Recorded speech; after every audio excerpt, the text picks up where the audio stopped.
The headlights carved a narrow tunnel through the swirling white, and Asa Merriweather kept both hands locked on the wheel as the rig crawled forward at 30 miles per hour. He'd been hauling freight for 17 years, and he'd driven through snowstorms in 10 different states, but this one felt different. The flakes weren't falling so much as swarming, thick and wet, plastering the windshield faster than the wipers could clear them. The defroster roared at full blast, filling the cab with dry heat that smelled faintly of diesel and old coffee. Outside, the world had collapsed into a monochrome blur of darkness and motion. The route had seemed straightforward when he'd left the distribution center in Fargo that morning. A 12-hour haul west into Montana, skirting the northern edge of the Rockies, delivering industrial supplies to a mining operation near a town called Ashfall. The dispatcher had mentioned weather moving in, but the forecast hadn't looked serious. Light snow, maybe some wind. Nothing a seasoned driver couldn't handle. But somewhere around the state line, the light snow had thickened into a full squall, and the wind had picked up until it buffeted the trailer hard enough to make the whole rig shudder. Asa had considered pulling over, waiting it out at a truck stop, but the GPS showed nothing for another 40 miles. So he'd kept going, counting on the weight of the load to keep him stable. Now, 2 hours past sunset, he was regretting that decision. The highway had narrowed as it climbed into the foothills, and the guardrails had disappeared entirely in places, replaced by orange reflector posts that flickered past like dying embers. The CB radio crackled with static and the occasional burst of garbled voices, truckers farther east complaining about road conditions and closures. Asa had tried calling in twice, asking if anyone had recent intel on the pass ahead, but no one had answered. Either the storm was jamming the signal, or he was the only one dumb enough to be out here tonight. The road curved sharply to the left, and Asa downshifted, feeling the engine grind as the grade steepened. The tires found purchase on what felt like packed snow over asphalt, and the rig inched upward. He glanced at the fuel gauge, 3/4 full. Plenty to get him through as long as the road didn't close entirely. The dashboard clock read 9:47 p.m. If he could make it over the pass and down the other side, he'd hit Ashfall by midnight, maybe a little after. Unload in the morning, grab a hot meal, and get some sleep before heading back. The trees closed in on both sides. Tall pines weighted down with snow, their branches sagging like old shoulders. In the headlights, they looked almost skeletal, and the spaces between them were absolute black. Asa felt the familiar loneliness of the long haul settle over him, that strange mix of solitude and alertness that came with driving through the night. He'd always liked it in a way. No traffic, no distractions, just the hum of the engine and the rhythm of the road. But tonight, the loneliness felt heavier. The storm pressed in from all sides, muffling sound, swallowing distance. It was like driving through the inside of a cloud. He reached for the thermos wedged between the seats and took a sip of lukewarm coffee. Bitter and stale, but it helped. He was thinking about turning on the radio, finding some talk show or late-night music to fill the silence, when the CB crackled to life. "Bridge ahead, repeat, bridge ahead, conditions uncertain." The voice was male, roughened by static, and it cut out before finishing. Asa grabbed the handset, keyed it. "This is southbound 43, come back on that bridge warning. What's the location?" Silence, just the hiss of dead air. He tried again. "Anyone copy? Need confirmation on bridge conditions." Nothing. He hung the handset back on its clip and squinted through the windshield. The road ahead looked the same, a narrow ribbon of white curving upward into the dark. No signs, no markers, but if there was a bridge coming up, he needed to know about it. Bridges iced over faster than regular road, especially in a storm like this.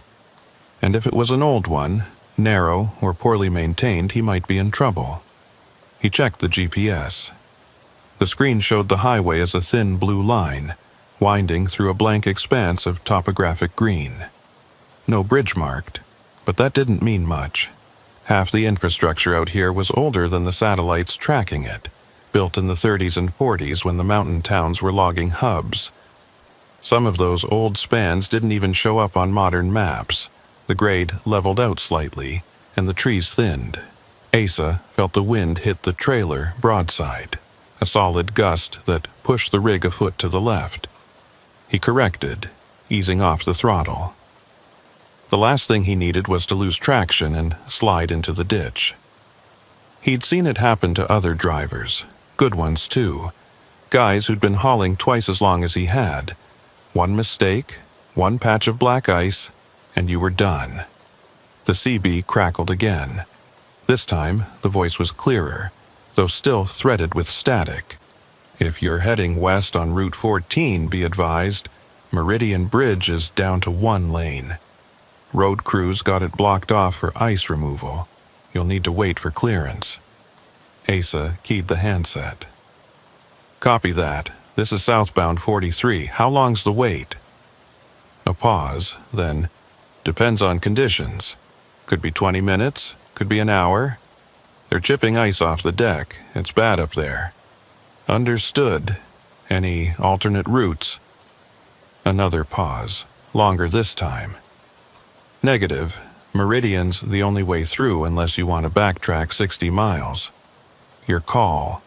Asa cursed under his breath. 60 miles back would put him hours behind schedule, and with the storm worsening, there was no guarantee the other route would be any better. He'd have to take his chances with the bridge. Copy. I'll take the wait. Thanks for the heads up. Stay safe out there, the voice said, and then the line went dead. Asa set the handset down and rubbed his eyes. His back ached from the tension of gripping the wheel, and his shoulders felt like they'd been clamped in a vise. He rolled his neck, heard it pop, and took another sip of coffee. Cold now, but it didn't matter. He needed the caffeine more than the warmth. The road ahead began to descend, and Asa felt the rig pick up speed. He tapped the brakes lightly, keeping the engine brake engaged. The tires hissed against the packed snow, and the trailer swayed slightly as the grade steepened. He could see the trees thinning further now, opening up into what looked like a valley. And then, through the swirling snow, he saw it. The bridge. It rose out of the darkness like a skeleton, all iron and rust, spanning a deep gorge that disappeared into the blackness below. The deck was narrow, barely wide enough for 2 lanes, and the railings were old-fashioned, just waist-high iron bars that looked like they'd snap if you breathed on them wrong. Orange cones lined the approach, funneling traffic into a single lane, and a cluster of yellow lights flickered near the far end. Work lights, Asa guessed. The road crew the CB voice had mentioned. He slowed to a crawl, pulling up behind a line of reflective cones. The bridge stretched ahead, maybe 300 feet long, its iron lattice structure layered with snow and ice. The wind howled through the open framework, and Asa could hear the faint creak of metal, a sound that set his teeth on edge. He'd crossed plenty of old bridges in his career, but this one looked like it had been standing since before the war, maybe even before that. He stopped the rig about 50 feet from the bridge entrance and set the air brakes. The engine idled, a low rumble that vibrated through the cab. Ahead, he could see the work lights more clearly now. They were mounted on tripods, casting harsh yellow pools across the icy deck. But he didn't see any crew. No trucks, no workers in reflective vests, no one chipping ice or waving traffic through. Asa frowned. He grabbed the CB handset. This is southbound 43 at Meridian Bridge. I'm in position, but I don't see any road crew. Anyone got eyes on them? Static. He waited, then tried again. Road crew at Meridian, come in. I'm at the south approach, waiting for clearance. Nothing, just the hiss of dead air and the howl of the wind outside. Asa set the handset down and stared at the bridge. The work lights were definitely on, which meant someone had set them up recently. But where were they? He scanned the deck, the far end, the banks on either side. No movement, no vehicles. Just the lights and the snow and the empty span. He considered his options. He could wait here, hope the crew showed up or radioed back. He could try calling them on his cell, assuming he had service, which he probably didn't. Or he could inch forward, take a closer look, see if maybe they were on the far side, out of view. Before he could decide, something caught his eye. A flicker of movement near the far end of the bridge, just beyond the reach of the work lights. A figure, dark and indistinct, standing near the railing. Asa leaned forward, squinting through the windshield. The snow made it hard to see clearly, but the figure was definitely there. It looked like a person, bundled in a heavy coat, maybe waving. Or was it just standing still? The snow swirled, and the figure seemed to blur, then solidify again. Asa grabbed the handset. "Road crew, is that you at the north end? I see someone near the railing." No response. He tried again. "If you can hear me, I'm coming across. Give me a signal if you need help." Still nothing. The figure didn't move, didn't respond. It just stood there, motionless, except for the occasional shift that might have been the wind tugging at its coat. Asa felt a prickle of unease. Something about this didn't feel right. The empty bridge, the silent radio, the solitary figure in the snow. But what choice did he have? He couldn't sit here all night, and he couldn't turn back. He'd have to cross eventually. He released the air brakes and eased the rig forward. The tires crunched over packed snow, and the trailer creaked as it followed. The bridge deck was coated in a thin layer of ice, visible even through the snow, and Asa felt the tires slip slightly before finding grip. He kept his speed low, barely 10 miles per hour, and focused on keeping the rig centered in the lane. The iron framework loomed on either side, a latticework of rusted beams and cross supports that looked like they were holding the whole structure together through sheer stubbornness. The wind screamed through the open spaces, buffeting the trailer and making the whole rig shudder. Below, Asa could see nothing but darkness, a void so deep it felt like it was pulling at him. He was halfway across when he saw the tracks. They were faint, almost buried under fresh snow, but unmistakable. Tire tracks, wide and deep, like another truck had crossed recently. But they didn't lead all the way to the far end. They stopped about 2/3 of the way across, right in the middle of the lane, and then they just ended. No skid marks, no sign of swerving, just a clean stop, as if the truck had vanished into thin air. Asa's heart began to pound. He slowed even further, almost to a stop, and stared at the tracks. They were fresh. The snow was still loose around the edges, not packed down by wind, which meant they'd been made within the last hour, maybe less.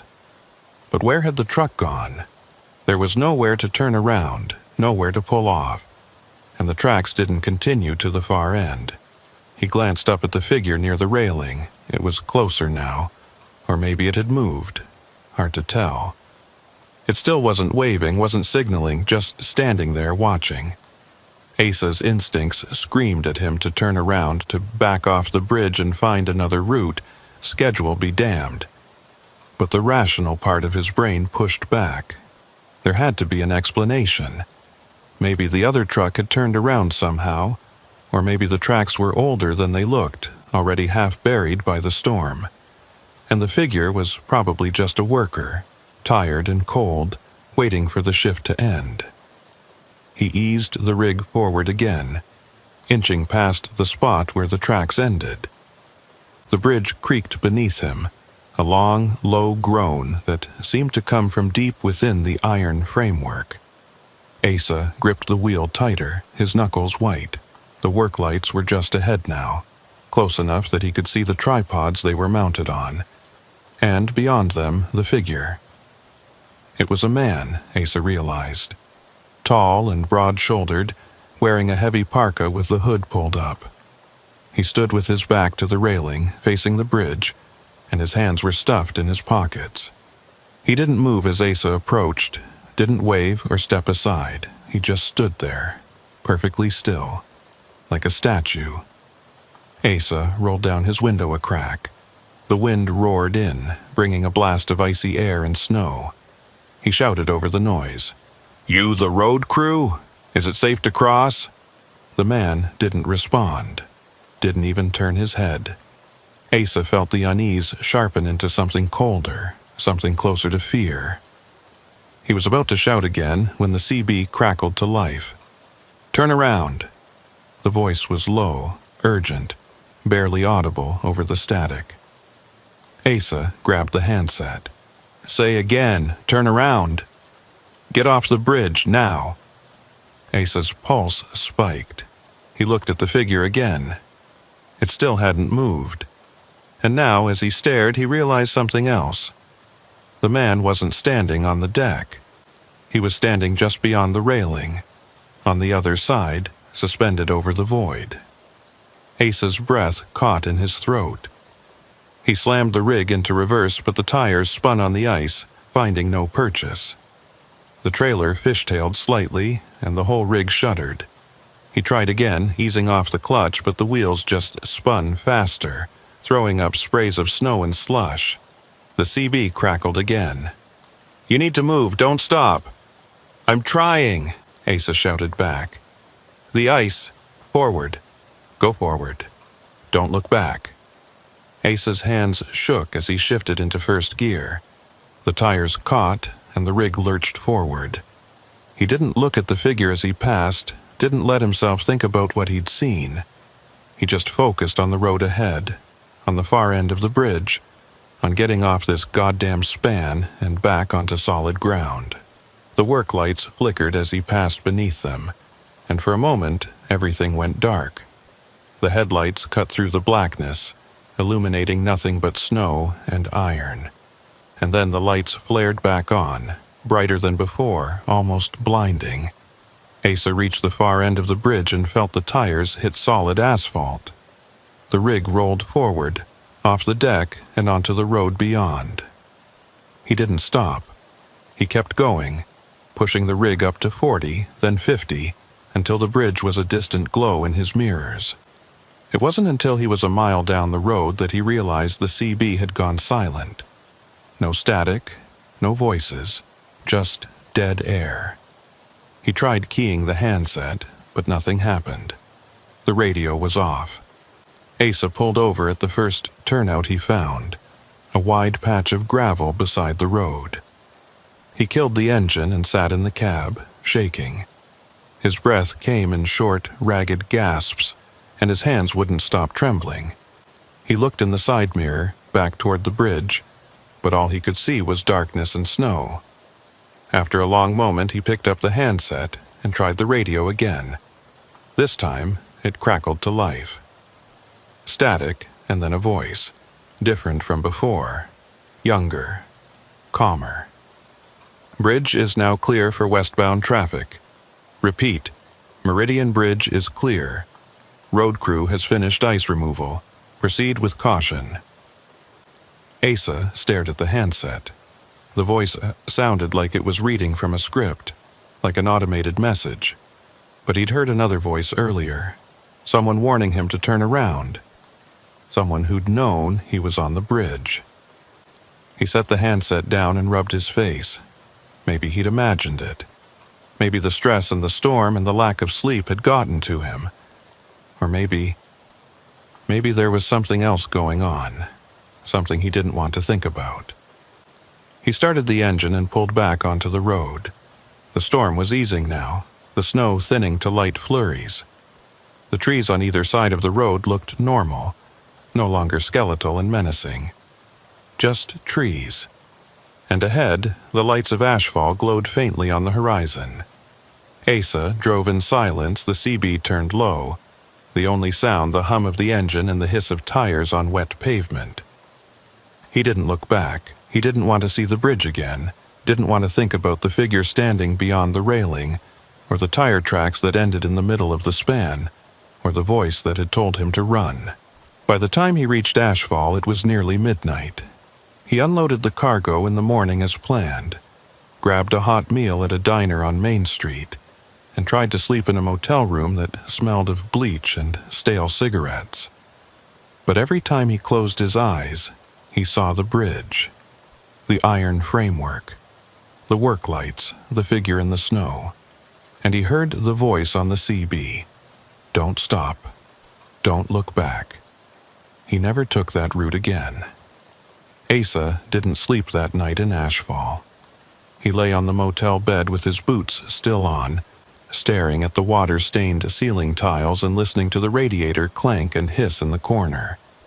Every time he closed his eyes, he saw the bridge. The figure standing beyond the railing, the tire tracks that ended in nothing.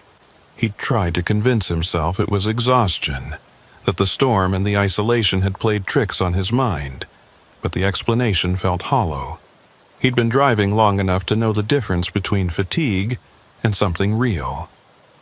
At 5 a.m, he gave up on sleep entirely. He showered in lukewarm water that smelled faintly of sulfur, dressed in yesterday's clothes, and headed down to the diner across the street. The place was nearly empty, just a couple of locals nursing coffee at the counter, and a waitress who looked like she'd been working the graveyard shift for the past 20 years. Asa took a booth by the window and ordered eggs, toast, and coffee strong enough to strip paint. While he waited, he pulled out his phone and searched for information on Meridian Bridge. The cell service was spotty, but he managed to load a few results. Most of what he found was local history, old newspaper articles about the bridge's construction in 1938, and a few mentions of routine maintenance over the decades. Nothing unusual. Nothing that explained what he'd seen. Then he found something else. A forum post from 3 years ago, buried in a trucker's message board he'd never heard of. The title read, Meridian Bridge. Anyone else had weird experiences. Asa clicked on it, his pulse quickening. The original poster, username RoadDog57, had written a short account.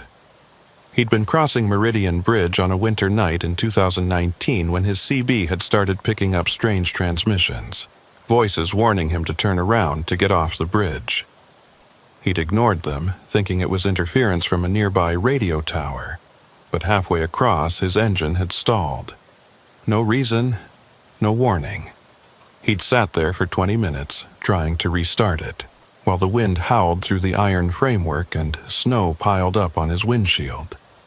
When the engine finally caught, he'd floored it off the bridge and never looked back. The replies were mixed. A few people said they'd had similar experiences, radios cutting out, engines stalling, the feeling of being watched. Others dismissed it as superstition, blamed it on old infrastructure and bad weather. But one reply stood out. It was from a user called Mountain Hauler, posted just 6 months ago. I know a guy who used to work road maintenance up there. He told me they stopped doing night shifts on Meridian after a crew went missing in the 80s. They found the truck the next morning, parked in the middle of the bridge, doors open, no one inside. The crew was never found. The state quietly changed the work schedule after that. No one talks about it, but the locals know. Asa set his phone down as the waitress brought his food. His appetite was gone, but he forced himself to eat. He needed fuel, needed to keep his mind sharp, because now he had a decision to make. He could head back the way he'd come, take the long route around the mountains and avoid Meridian Bridge entirely. Or he could push forward, take the same road out of Ashfall that every other trucker used, and cross that bridge again in daylight. The smart move was to go around. But the long route would add 6 hours to his trip, and he was already behind schedule. The dispatcher wouldn't be happy, and Asa couldn't afford to lose this contract. He'd been hauling for the same company for 5 years, and the pay was good, but they had a reputation for cutting drivers who couldn't keep up. He finished his coffee, paid the check, and walked back to the motel. The sky was beginning to lighten. a dull gray creeping over the mountains. The storm had passed, leaving behind a blanket of fresh snow that glittered in the streetlights.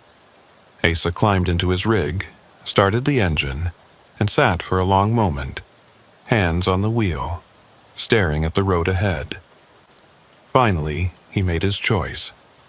He'd cross the bridge again, in daylight. With the storm over and visibility clear, he'd be able to see everything, confirm that what he'd encountered the night before had been nothing more than shadows and exhaustion. He'd prove to himself that there was a rational explanation, and then he'd move on. He pulled out of the motel parking lot and headed east, retracing the route he'd taken the night before. The roads were clearer now, plowed and salted, and the rig moved easily through the mountain passes. The sun was rising behind him, casting long shadows across the snow-covered landscape. Everything looked different in the light. Normal. Safe. It took him an hour to reach the approach to Meridian Bridge. As he crested the final rise and the bridge came into view, Asa felt his chest tighten. The structure looked just as he remembered it. An old iron span rising out of the valley, its lattice framework dark against the white snow. But in daylight it looked smaller somehow. Less menacing. Just an old bridge, one of hundreds he'd crossed over the years. There were no work lights this time, no cones blocking the lane. The road was open, and Asa could see clear across to the far side. No figure standing near the railing, no mysterious tire tracks, just an empty bridge waiting to be crossed. He slowed as he approached, scanning the deck for any sign of what he'd seen the night before. The ice had been scraped away, leaving patches of bare metal and asphalt.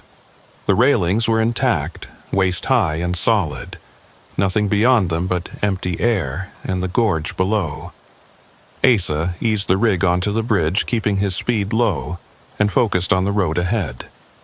The wind was calmer now, just a light breeze that barely moved the snow on the railings. The bridge creaked beneath the weight of the rig, but it was a familiar sound, the kind of noise old structures made when they bore a load.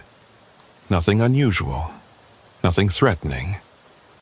Halfway across, Asa glanced to his right, toward the spot where he'd seen the figure the night before. The railing was empty. No one standing there, no impossible silhouette suspended over the void.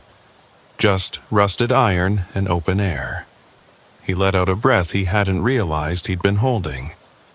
It had been his imagination. The storm, the darkness, the isolation, all of it had combined to create something that wasn't there. He felt a wave of relief wash over him, followed by a faint embarrassment. He'd let himself get spooked like a rookie. But then he saw it, scratched into the metal railing, just below the top bar, was a name.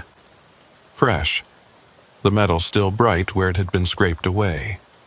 Asa hit the brakes, bringing the rig to a stop. He stared at the railing, his heart pounding. The name was carved in rough, uneven letters, like someone had used a knife or a piece of broken metal. Doyle Kincannon. Asa's breath caught. He didn't recognize the name, but something about it felt wrong. He grabbed his phone and took a picture of the railing, zooming in to capture the letters. Then he pulled up the search bar and typed in the name. The results loaded slowly, the cell signal weak this high in the mountains. But after a moment, a news article appeared. The headline read, "Local road worker missing after winter storm." Asa clicked on the link. The article was dated February 1987. It described how a road maintenance worker named Doyle Kincannon had disappeared during a night shift on Meridian Bridge. He'd been part of a crew clearing ice from the deck when a sudden storm rolled in. The other workers had taken shelter in their truck. But Kincannon had stayed on the bridge, insisting he needed to finish securing the work lights. When the storm passed and they went to find him, he was gone. No body was ever recovered. Asa stared at the screen, his hands trembling. The name on the railing was the same, The same man who'd disappeared nearly 40 years ago, but the scratches in the metal were fresh. He could see where the rust had been scraped away, exposing bright steel underneath. He set the phone down and looked at the railing again, and that's when he noticed something else. Below the name, almost hidden in the shadow of the lower bar, were more scratches. Not words, but numbers. A date, 02/14/1987. The night Doyle Kincannon disappeared. Asa felt a chill run down his spine. He glanced in the mirror, half expecting to see the figure from the night before standing behind the rig. But the bridge was empty. No one there but him. He was about to release the brakes and keep moving when the CB crackled to life. "You shouldn't have stopped." The voice was the same one he'd heard the night before, low and urgent, roughened by static. Asa grabbed the handset, his pulse spiking. "Who is this? Identify yourself." No response, just the hiss of dead air. Then the voice came again, quieter this time. "Get off the bridge while you still can." Asa's hands moved on instinct. He shifted into gear, released the brakes, and pressed down on the accelerator. The tires spun for a moment on the icy deck, then caught. The rig lurched forward, and Asa focused on the far end of the bridge, refusing to look at the railing again. But as he drove, he couldn't shake the feeling that he wasn't alone. The air in the cab felt colder, and he could hear a faint sound beneath the rumble of the engine. A rhythmic tapping, like metal on metal. It seemed to be coming from somewhere behind him, from the trailer. Asa checked the mirrors. The trailer was secure, the doors latched, nothing visibly wrong. But the tapping continued, steady and deliberate. 3 taps, then a pause. 3 more taps, over and over. He reached the far end of the bridge and felt the tires hit solid ground. The tapping stopped immediately. Asa pulled over at the first turnout, his heart hammering in his chest. He killed the engine and sat in silence, listening. Nothing. No tapping. No voices on the CB. Just the wind and the distant sound of traffic on the highway below. After a long moment, he climbed out of the cab and walked back to the trailer. The doors were locked, the seals intact. He ran his hand along the side of the trailer, checking for damage, but everything looked normal. No scratches, no dents. Nothing to explain the sound he'd heard. He was about to climb back into the cab when he noticed something on the ground. Footprints in the snow, leading from the back of the trailer to the edge of the turnout. They were fresh, the snow still loose around the edges, and they weren't his. The prints were too small, the tread pattern different from his boots. Asa followed the prints with his eyes. They led to the edge of the turnout, then stopped at the guardrail. Beyond the rail was a steep drop, a rocky slope covered in snow and ice. There was no way down, no path, just a sheer drop into the valley below. He looked back at the prints, then at the trailer. Someone had been standing there right next to his rig. But when? He'd been driving for the past 5 minutes, and before that, he'd been stopped on the bridge. No one could have approached without him seeing, unless they'd been there all along. Asa felt his stomach twist. He scanned the area, looking for any sign of movement, but the turnout was deserted. Just him, the rig, and the footprints leading to nowhere. He climbed back into the cab, locked the doors, and started the engine. He didn't wait. He pulled back onto the road and kept driving, pushing the rig faster than he should have on the icy pavement. He needed distance. Needed to put as many miles as possible between himself and that bridge. It wasn't until he was an hour down the road, safely in the next valley, that he allowed himself to think about what had happened. The name on the railing, the date, the voice on the CB, the footprints. None of it made sense, and yet all of it felt connected, like pieces of a puzzle he didn't want to solve. He pulled into a truck stop just before noon, parked in a spot near the building where he could see the entrance, and went inside. The place was busy, filled with drivers grabbing lunch and restocking supplies. Asa ordered a sandwich and sat at a corner table, his back to the wall, and pulled out his phone.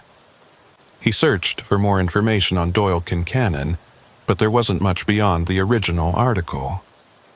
A few mentions in local history forums, a brief obituary that listed him as presumed deceased.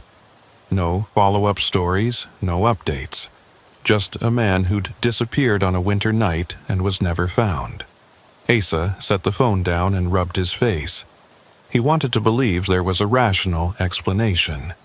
Maybe someone had carved the name on the railing as a memorial, and the scratches just looked fresh because the weather had worn away the rust. Maybe the voice on the CB had been another driver, someone playing a prank or trying to warn him about road conditions. Maybe the footprints had been his own, and he'd just forgotten making them. But deep down, he knew none of that was true. He finished his sandwich without tasting it, paid the check, and walked back to the rig. Before climbing in, he did another walk-around, checking the trailer, the tires, the undercarriage. Everything looked normal. But when he reached the passenger side, he stopped. There, on the side mirror, was a thin layer of frost. Not unusual in itself. The temperature was still below freezing. But the frost had formed in a pattern. Letters traced in the ice as if someone had drawn them with a finger. Turn back.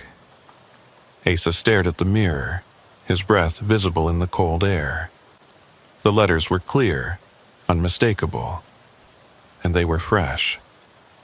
The frost around them was still loose, not yet hardened by the wind. He looked around the parking lot. Dozens of trucks, drivers coming and going, but no one near his rig.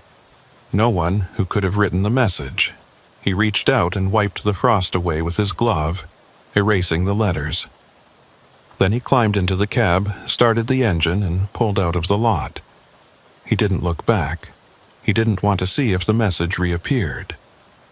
For the next 2 hours, Asa drove in silence. The CB was off, the radio turned low.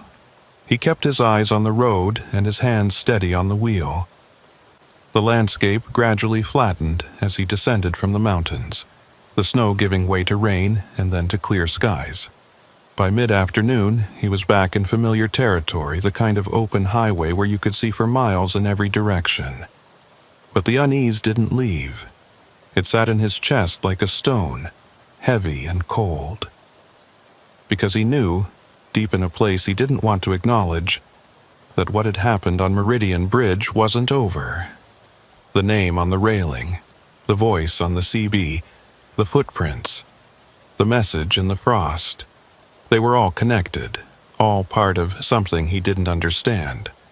And the worst part was, he had a feeling he'd be going back.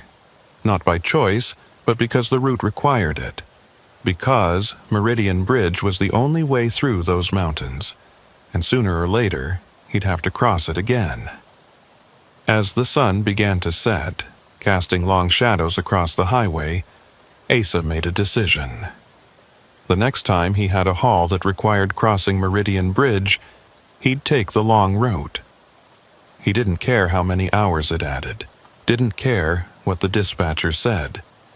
He wasn't going back to that bridge. Not at night, not in a storm, not ever. But even as he made that promise to himself, he couldn't shake the feeling that the bridge wasn't done with him yet. Asa kept his promise for 3 weeks. He took the long routes, the ones that added hours to his trips, and cut into his sleep schedule. He hauled freight south through Wyoming, east through the Dakotas, anywhere that didn't require crossing Meridian Bridge. The dispatcher noticed, started asking questions. Why the mileage discrepancies? Why the extended delivery times? Asa gave vague answers about road conditions and weather delays, but he could hear the skepticism in the dispatcher's voice. By the 4th week, he didn't have a choice anymore. The company had a contract with a mining operation near Ashfall, and Asa was the only driver available who knew the route. The load was time-sensitive, high-value equipment that needed to be there by Friday morning. No exceptions, no alternate routes. The dispatcher made it clear: take the direct route through the mountains or find another job. Asa sat in his apartment that Wednesday night, staring at the assignment sheet. The route was marked in red on the attached map, a straight line from Fargo to Ashfall, right through the mountains, right over Meridian Bridge. He thought about refusing. He had some savings, enough to last a few months while he looked for work with another company. But trucking was all he knew, and jobs were scarce. At 42, starting over wasn't as easy as it had been in his 20s. And there was another part of him, a stubborn part, that refused to let a bridge dictate his life. He'd crossed thousands of bridges over the years. This one shouldn't be any different. So he took the job. He left Fargo at dawn on Thursday, the rig loaded with drilling equipment and spare parts. The weather forecast was clear. No storms predicted for the next 48 hours. That was something, at least. If he had to cross Meridian Bridge again, he wanted daylight and dry roads. The drive was uneventful for the first 6 hours. Asa kept the radio on, listening to talk shows and news broadcasts, anything to fill the silence. He stopped once for fuel and a quick meal, then pushed on toward the mountains. The sun was high and bright, and the roads were clear. Everything looked normal. But as he climbed into the foothills, the unease returned. It started as a tightness in his chest, a feeling he couldn't quite name. The landscape looked the same as always, pine trees and snow-covered slopes, but something felt off. The air seemed thicker, the light dimmer, even though the sky was cloudless. Asa tried to shake it off. He was just nervous, he told himself. Nervous about crossing the bridge again. It was natural. Anyone would feel the same after what he'd experienced. But the feeling didn't go away. It grew stronger as he climbed higher, until his hands were clammy on the wheel and his heart was beating too fast. He turned off the radio, needing silence to focus, and that's when he heard it. A voice, faint and distant, like someone calling from far away. He couldn't make out the words, but the tone was unmistakable. Urgent warning. Asa glanced at the CB. It was off. He'd turned it off that morning, not wanting to hear any transmissions that might spook him. But the voice continued, growing slightly louder. It seemed to be coming from everywhere and nowhere at once, like it was inside the cab with him. He pulled over at a turnout and killed the engine. The silence was immediate and total. No wind, no traffic, no birds, just absolute quiet. Asa sat perfectly still, listening. For a moment there was nothing. Then the voice came again, clearer this time. Don't cross at night. Asa's blood ran cold. He looked around the cab, checking the mirrors, the windows, the back of the sleeper. No one there. He was alone. But the voice had been real. He'd heard it as clearly as if someone had been sitting in the passenger seat. He grabbed his phone, hands shaking, and checked the time. 2:47 p.m. He had maybe 3 hours of daylight left, maybe 4 if he pushed it. If he kept moving at a steady pace, he could reach the bridge before sunset, cross it in daylight, like he'd planned. He started the engine and pulled back onto the road. The unease was still there, but so was his determination. He was going to cross that bridge, prove to himself once and for all that there was nothing to fear, and then he was going to finish this job and never take this route again. The road narrowed as he climbed higher, and the trees closed in on both sides. Asa kept his speed steady, his eyes on the road ahead. He passed the spot where he'd first heard the CB warning weeks ago, the place where the storm had started. Today, the sky was clear. No snow, no wind, just cold mountain air and the steady hum of the engine. He was 10 miles from the bridge when he saw the vehicle ahead. A pickup truck, old and battered, parked on the shoulder with its hood up. Asa slowed as he approached, scanning for any sign of the driver. The truck looked abandoned, no one standing nearby, no footprints in the snow around it. As he passed, he glanced in the side mirror. The truck was still there, hood up, looking like it had been sitting for hours. But something caught his eye. Movement inside the cab. A figure, sitting in the driver's seat, perfectly still. Asa hit the brakes. The rig slowed to a crawl, and he stared at the mirror. The figure hadn't moved. It just sat there, facing forward, hands on the wheel. From this distance, Asa couldn't make out any details, just a dark silhouette against the pale interior of the truck. He should keep going. Every instinct told him to keep going, but he couldn't shake the image of that figure, sitting motionless in a truck that looked broken down. What if someone needed help? What if they were injured or worse? Asa cursed under his breath and pulled over. He set the air brakes and climbed out of the cab, his boots crunching in the snow. The air was cold and still, and his breath fogged in front of his face. He walked back toward the pickup, moving slowly, keeping his eyes on the cab. As he got closer, he could see the figure more clearly. It was a man, wearing a heavy coat and a knit cap. His hands were on the wheel, and his head was tilted slightly forward, like he was asleep, or unconscious. "Hey," Asa called out. "You okay?" No response. The man didn't move, didn't turn his head. Asa stepped closer, close enough to see through the windshield. And that's when he saw the man's face. It was pale, too pale, and his eyes were open, staring straight ahead with a glassy, lifeless expression. Asa felt his stomach drop. He reached for the door handle, then hesitated. Something about this felt wrong. The truck, the man, the timing. It was too convenient, too perfectly placed.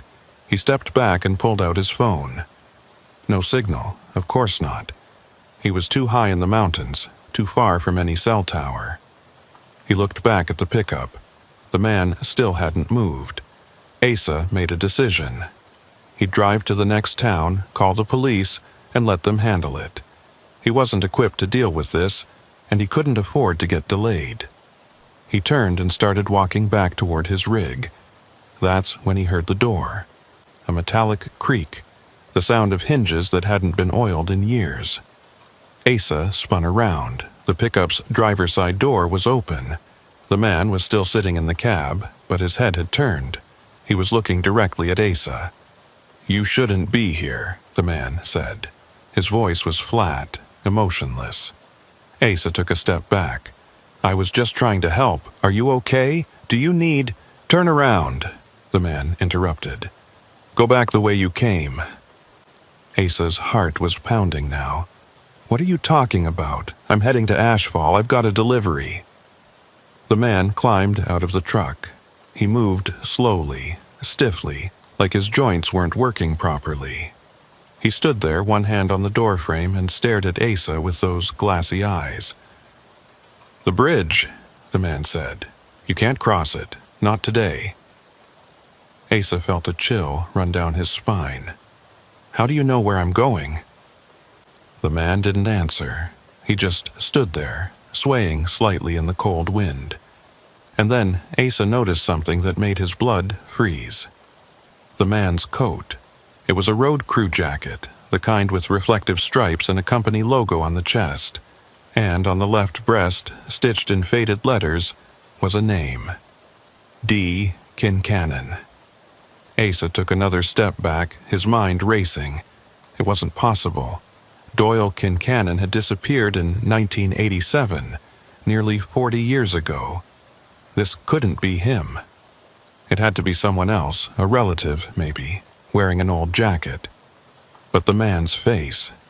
Asa had seen the picture in the news article. The grainy photo of Doyle Kincannon from the 80s. And this man looked the same. Not older. Not aged by 4 decades. The same. "You need to leave," the man said again. "Before it's too late." Asa didn't wait to hear more. He turned and ran back to his rig, his boots slipping on the icy pavement. He yanked open the door, climbed into the cab and slammed it shut behind him. His hands fumbled with the ignition, and the engine roared to life. He didn't look back. He just shifted into gear and pulled onto the road, the tires spinning for a moment before catching. In the mirror, he could see the pickup. The man was still standing there, watching. And as Asa accelerated away, the man raised one hand, not waving, just pointing toward the road ahead, toward the bridge. Asa's breath came in short, ragged gasps. His hands were shaking so badly he could barely keep them on the wheel. But he didn't slow down.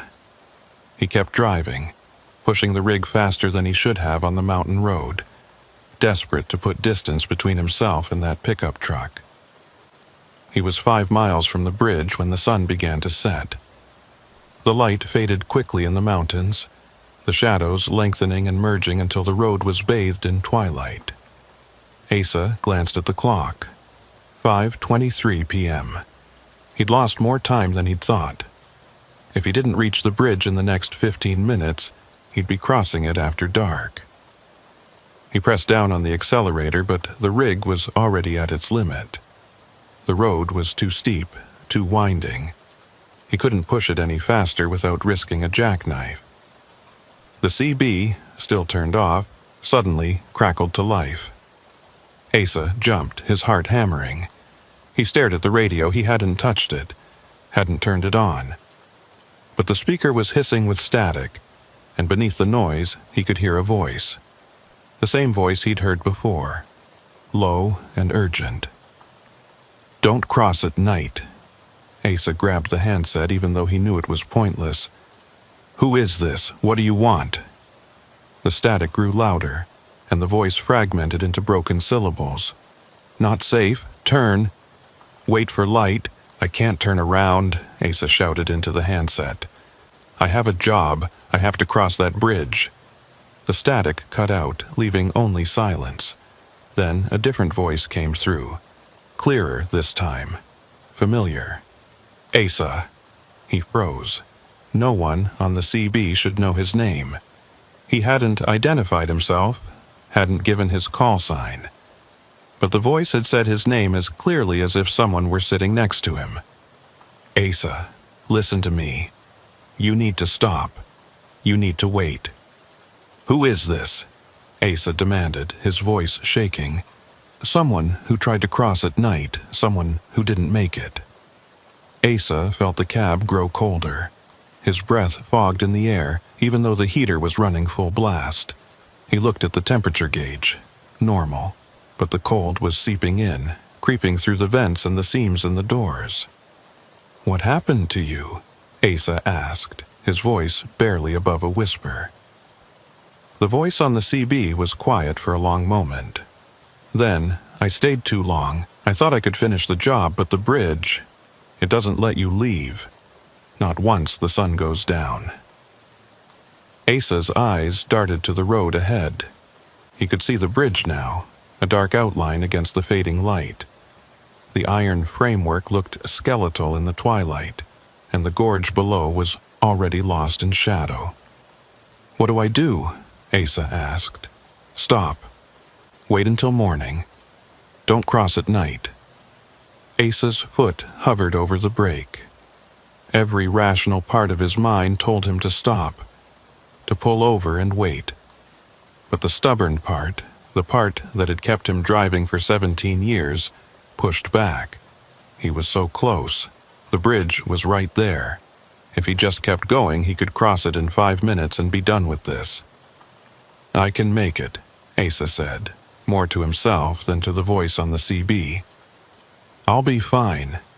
"No," the voice said, sharp and commanding. "You won't. I thought the same thing. I was wrong." Asa's foot moved to the brake. The rig began to slow. He was a quarter mile from the bridge now, close enough to see the approach, the cones that marked the entrance. Close enough to see something else, too. Lights. Work lights. Just like the ones he'd seen weeks ago. They were set up on the bridge deck, casting harsh yellow pools across the iron framework. And standing near them, barely visible in the fading light, were figures. 3 of them wearing road crew jackets moving slowly across the deck. Asa's breath caught in his throat. The road crew, they were here, working on the bridge. That meant it was safe. That meant he could cross. But something about the scene felt wrong. The figures moved too slowly, too mechanically, and their shadows, cast by the work lights, didn't quite match their movements. They stretched too long, reaching across the deck like grasping hands. "Do you see them?" the voice on the CB asked. Asa nodded, even though no one could see him. "The road crew, they're on the bridge." "No," the voice said, "they're not." "What do you mean? I can see them right there." "Look closer." Asa squinted through the windshield. The figures were still moving, but now that he was paying attention, he realized they weren't doing anything. They weren't carrying tools, weren't working on the deck. They were just walking, back and forth, over and over, like they were pacing or waiting. "They're not real," the voice said. "They're what's left, the ones who didn't leave." Asa slammed on the brakes. The rig shuddered to a stop, the trailer swaying slightly behind him. He was 50 feet from the bridge now, close enough to see the details.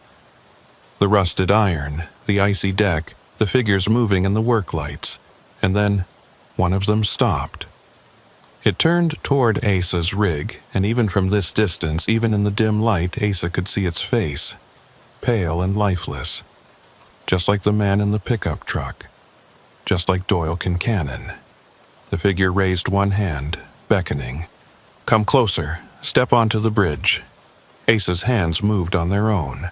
He threw the rig into reverse and the tires spun on the icy pavement. The rig lurched backward, the trailer fishtailing slightly. He corrected, straightened it out, and kept backing up until he was 100 feet from the bridge.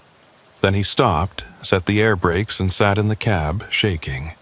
The CB crackled. "Good, now stay there. Wait until morning." Asa looked at the clock. 5:41 p.m. Sunset was in less than 20 minutes. He'd have to wait all night. 13 hours sitting in the cab, alone on this mountain road, with that bridge and those figures just 100 feet away. "I can't," Asa said. "I can't stay here all night." "You have to. It's the only way." Asa closed his eyes, trying to calm his racing heart. He thought about turning around, driving back the way he'd come. But it was a 2-hour drive to the nearest town, and the road would be pitch black within the hour. He'd be driving blind on icy mountain roads, with no guarantee he wouldn't end up in a ditch. He opened his eyes and looked at the bridge again. The figures were still there, still pacing, still waiting. "Okay," Asa said quietly. "I'll wait." The CB hissed with static, then went silent. Asa turned off the engine to save fuel, then pulled a blanket from the sleeper and wrapped it around himself. The temperature in the cab began to drop immediately, and he could see his breath fogging in the air. He settled in for a long night, his eyes fixed on the bridge, watching the figures move back and forth in the work lights.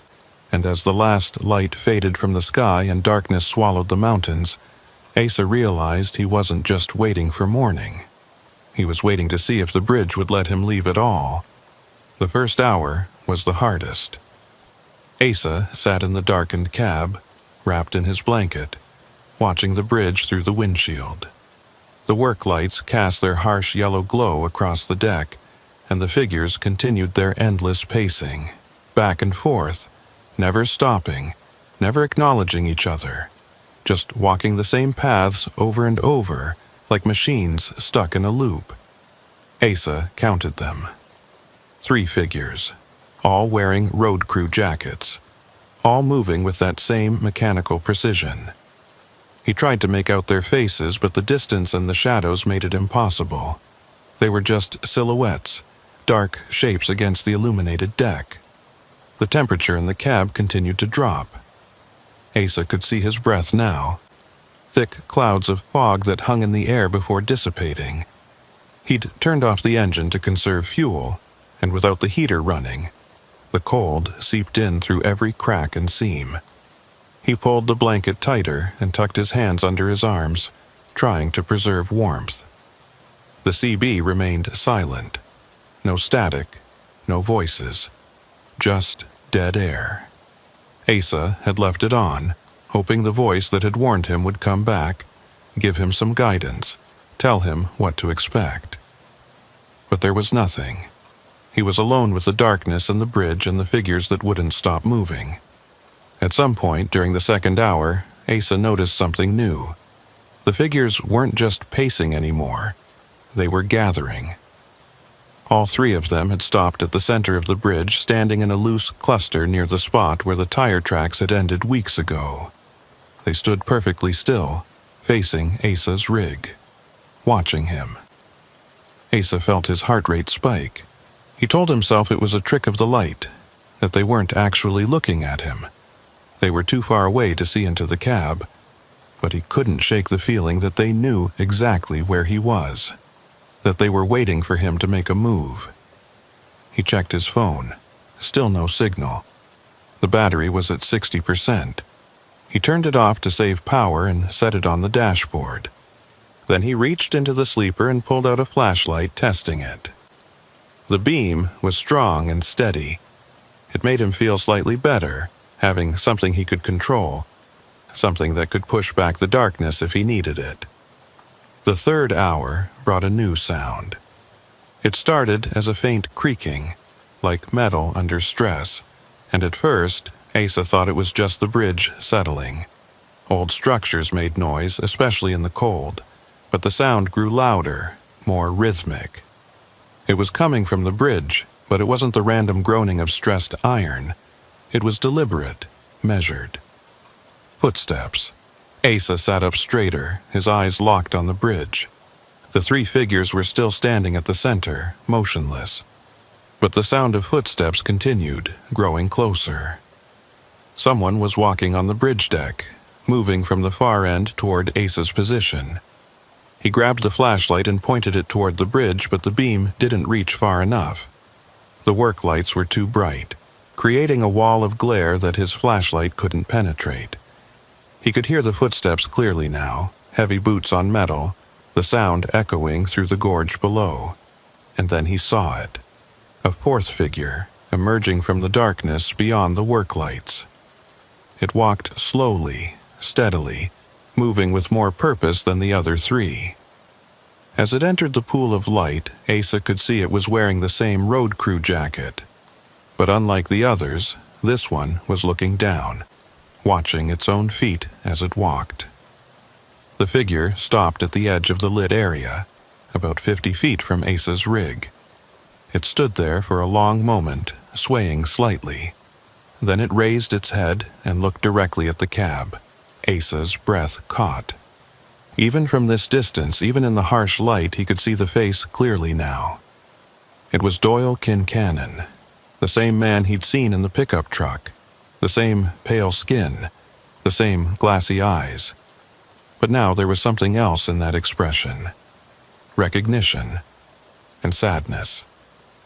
The figure raised one hand, palm out.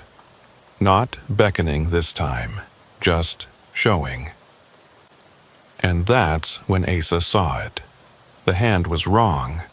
The fingers were bent at unnatural angles and the skin had a waxy, frozen quality, like it had been exposed to extreme cold for too long. Asa felt bile rise in his throat. He wanted to look away, but he couldn't. The figure lowered its hand and took another step forward, then another, moving toward the rig with slow, deliberate steps. Asa's hand shot out to the ignition. He had to leave, had to start the engine and get out of here, warnings be damned. But as his fingers touched the key, the CB crackled to life. "Don't run." It was the same voice from before, calm but urgent. "If you run, you won't make it. The road behind you, it's not there anymore. Asa spun around, looking through the rear window of the sleeper. The road behind the rig was dark, swallowed by the night. He grabbed the flashlight and pointed it backward, and his blood ran cold. The road was gone. Where asphalt should have been, there was nothing but darkness. Not shadow, not night. Just void. Like someone had erased everything beyond a certain point, leaving only the small circle of ground where his rig sat. "What the hell is this?" Asa whispered. "The bridge," the CB voice said. "It changes things, warps them. Once the sun goes down, the rules are different." Asa turned back to the windshield. The figure was closer now, maybe 30 feet away. It had stopped walking and was just standing there, watching. The other 3 figures at the center of the bridge hadn't moved. "What do they want?" Asa asked. "To warn you. To show you what happens if you cross." "But I didn't cross. I stopped. I'm waiting, just like you said. And that's why you still have a chance. But you need to understand something, Asa. This bridge, it's hungry. It's been hungry since it was built. They used prison labor to construct it in the 30s. 3 men died during construction, fell into the gorge, and their bodies were never recovered. The bridge was finished on schedule, dedicated on time, and everyone forgot about them." Asa stared at the figure in the road crew jacket. Doyle Kincannon fell too, in 1987. He didn't fall. He stayed too long. Tried to finish his shift after dark. The bridge took him, same as it took the others. And now they're all part of it. Trapped in that night, walking the same paths, trying to warn people like you. "How do you know all this?" Asa asked, his voice shaking. The CB was silent for a moment, then, "Because I'm one of them." Asa felt the temperature drop even further. Frost was forming on the inside of the windshield now, creeping across the glass in delicate patterns. He wiped it away with his sleeve, but it came back immediately. "My name was Ren Dalrymple," the voice continued. "I was a truck driver, just like you. Came through here on a February night in 2003. I thought I could make it across before the storm hit. I was wrong." Asa's throat tightened. "What happened?" "I made it halfway across. Then the engine stalled. I couldn't restart it. I sat there for 3 hours, waiting for help. But no help came. The cold got worse. I tried to climb out, tried to walk, but my legs wouldn't work. By the time the sun came up, I was gone." "But your voice," Asa said. "You're talking to me now. This is what's left. A warning, a loop. I've been trying to help people for 20 years. Some listen. Most don't." Asa looked at the figure in the road. Doyle Kincannon was still standing there, motionless. Is he trying to help too? In his own way, they all are. But they can't speak, can't use the radio. All they can do is show you what happened to them. Hope you're smart enough to understand. The figure in the road took another step forward. It was close enough now that Asa could see the details of the jacket. The name stitched on the chest, the ice crystals forming on the fabric. And he could see something else. The figure's eyes weren't glassy because of death. They were frozen. Literally frozen, ice coating the surface like a thin film. "What do I do?" Asa asked quietly. "Wait. When the sun rises, the bridge will release its hold. The road behind you will come back. The figures will fade. You'll be able to cross safely, but you can't leave the rig, you can't step onto the ground, and you absolutely cannot step onto the bridge." "Why?" "Because the moment your feet touch that deck, you become part of it.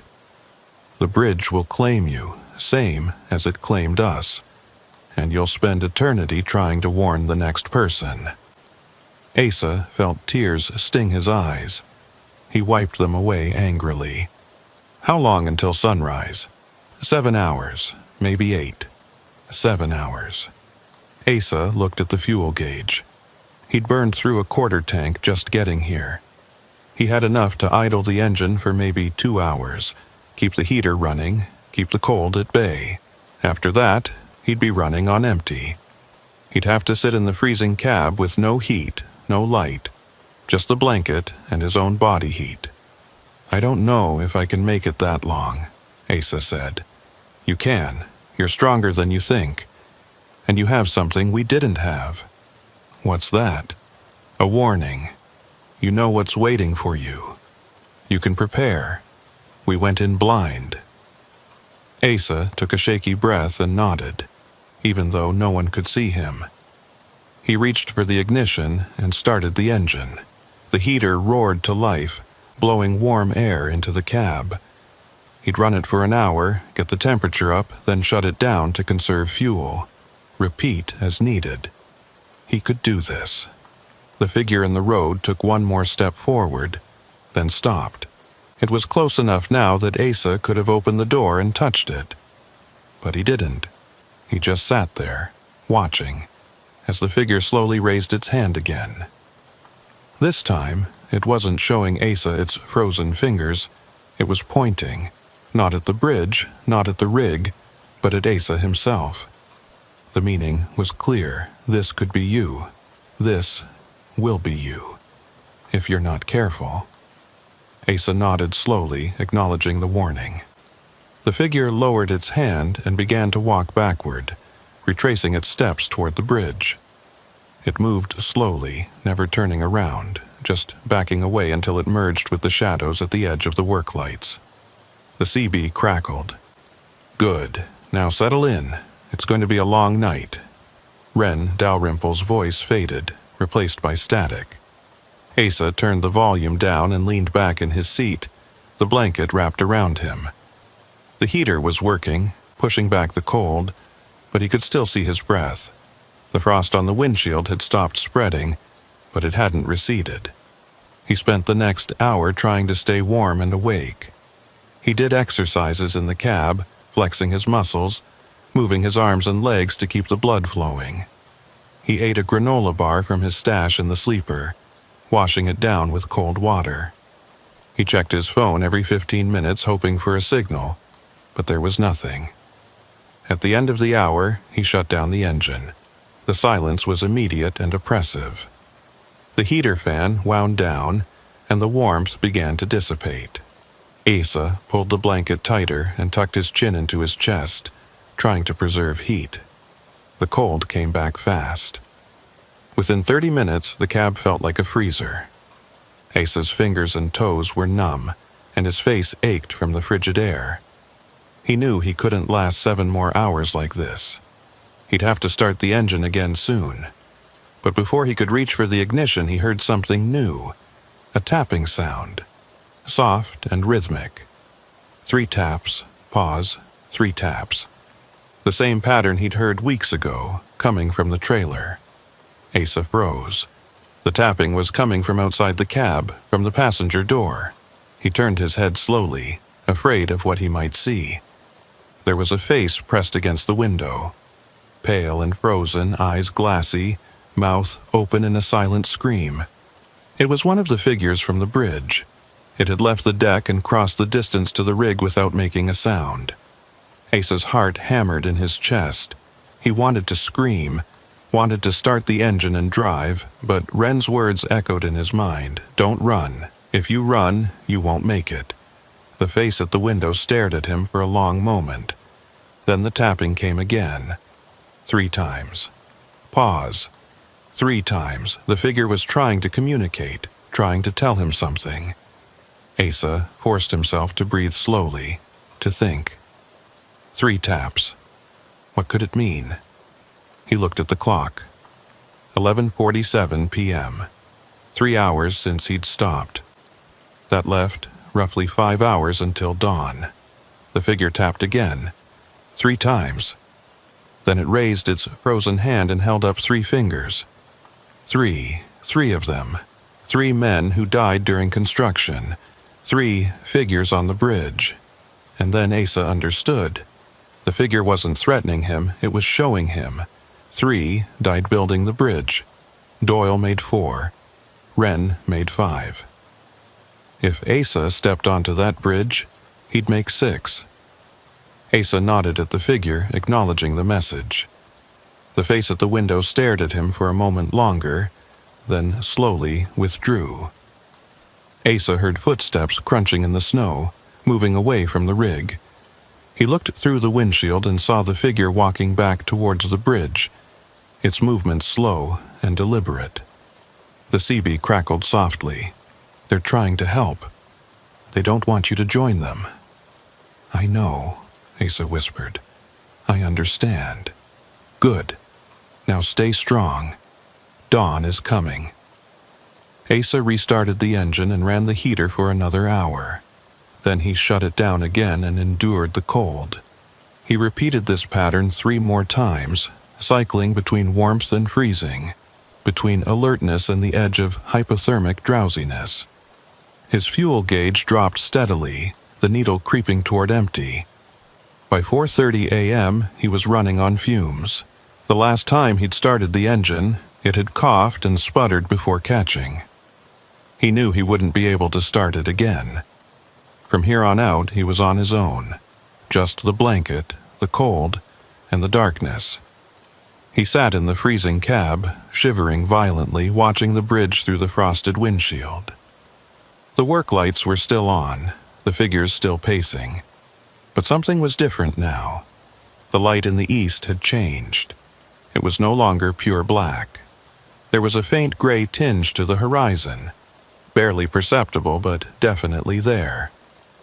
Dawn was coming. Asa held on, his teeth chattering, his body racked with shivers. He kept his eyes on that horizon, watching the gray slowly lighten to pale blue. The stars began to fade. The work lights on the bridge seemed to dim. At 5:52 a.m., the sun broke over the mountains. The first rays of light spilled across the valley, touching the tops of the trees, painting the snow with gold. Asa felt warmth on his face, real warmth, and he wanted to cry with relief. He looked at the bridge. The work lights were off now. The figures were gone. The deck was empty, just rusted iron and ice, exactly as it had been when he'd crossed it in daylight weeks ago. And when he looked in the rear mirror, the road was back, solid asphalt stretching behind him into the distance. The CB crackled one last time. "You made it, now go. Cross while you can, and don't look back." Asa didn't need to be told twice. He turned the key, praying the engine would start. It coughed, sputtered, then roared to life on the last drops of fuel in the tank. Asa shifted into gear and drove forward onto the bridge. The crossing took less than a minute. The deck was solid, the ice minimal. The iron framework looked old, but stable. There were no figures, no voices, no warnings. Just an ordinary bridge on an ordinary morning. When Asa reached the far side and felt the tires hit solid ground, he let out a breath he hadn't realized he'd been holding. He drove for another 2 miles until he found a gas station at the edge of a small town. He pulled in, filled the tank, and sat in the cab for a long time, just breathing. He never told anyone what happened that night. Who would believe him? A haunted bridge, frozen figures, warnings from the dead. It sounded insane even to him, and he'd lived through it. But he kept the picture on his phone, the one he'd taken of the railing, with Doyle Kincannon's name scratched into the metal. And sometimes, late at night when he couldn't sleep, he'd pull it up and stare at it, remembering. He never crossed Meridian Bridge again. He took the long route, every single time, no matter what the dispatcher said. And when other drivers asked him about it, asked why he avoided that particular stretch of highway, he'd just shake his head and change the subject. Some bridges, he learned, aren't meant to be crossed after dark. Some bridges demand a price for passage. And some bridges never forget the people they've claimed. Asa Merriweather was lucky. He'd been warned. He'd listened, and he'd survived. But every time he drove past that exit, the one that led up into the mountains toward Meridian Bridge, he'd slow down and look. And sometimes, just sometimes, he thought he could see lights in the distance, yellow work lights flickering through the trees. And he'd press down on the accelerator and keep driving, leaving the bridge and its frozen guardians behind in the darkness where they belonged. The weather report had called for light flurries, maybe an inch of accumulation by morning.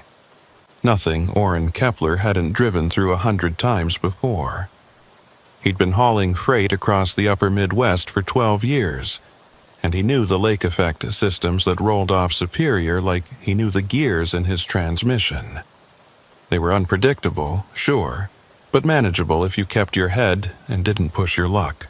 He'd left Duluth at 4 in the afternoon with a load of machine parts destined for a manufacturing plant in Sault Ste. Marie. The route took him along the south shore of Lake Superior, a stretch of highway that hugged the coastline and offered spectacular views when the weather was clear. Today, the lake was invisible, hidden behind a wall of gray clouds that pressed down from the north. The air had that heavy, wet quality that promised snow, and Orrin could smell it through the cab's ventilation system, cold and metallic. By 6 o'clock, the flurries had started. Thin and sparse at first, just enough to dust the windshield between wiper passes. Orrin kept his speed steady at 55, the rig moving smoothly along the 2-lane highway. Traffic was light, just a few cars heading in the opposite direction, their headlights cutting brief holes in the gathering dusk. The radio played classic rock at low volume, and Orrin hummed along absently, his mind already planning the route for tomorrow's return trip. The snow began to thicken around 7. The flurries turned to steady fall, and visibility dropped from a quarter mile to maybe 500 feet.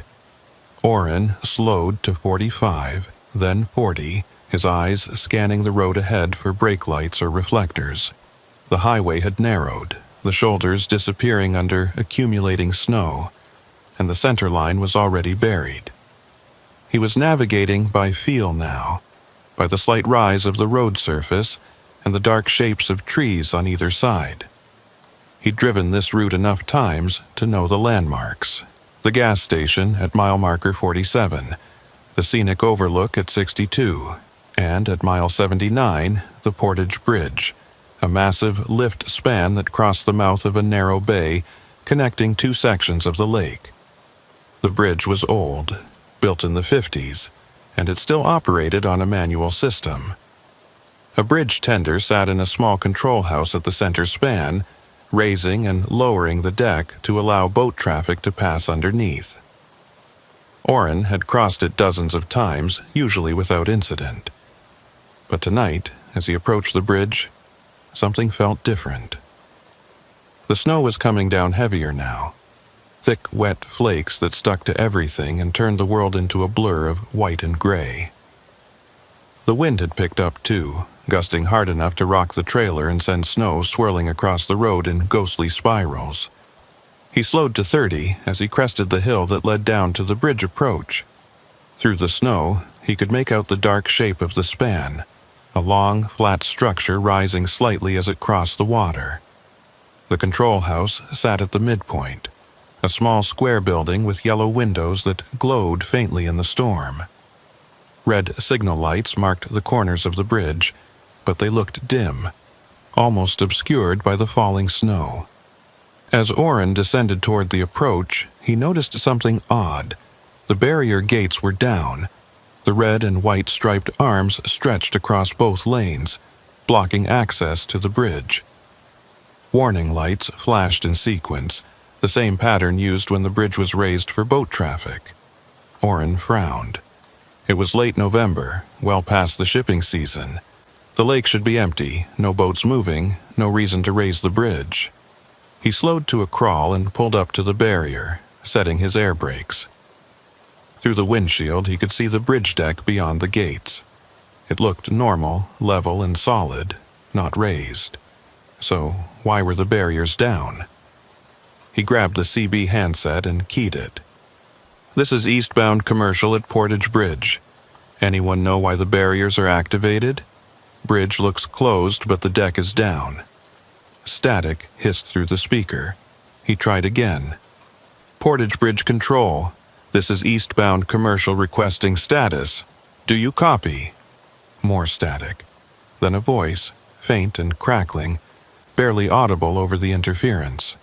"Wait for clearance. Deck needs." The transmission cut out. Orrin adjusted the squelch, trying to clean up the signal, but the voice didn't return. He set the handset down and stared at the barrier. He could see the control house clearly now, maybe 200 feet away. The windows were lit, and he thought he could see movement inside, a shadow passing across the glass. He considered his options.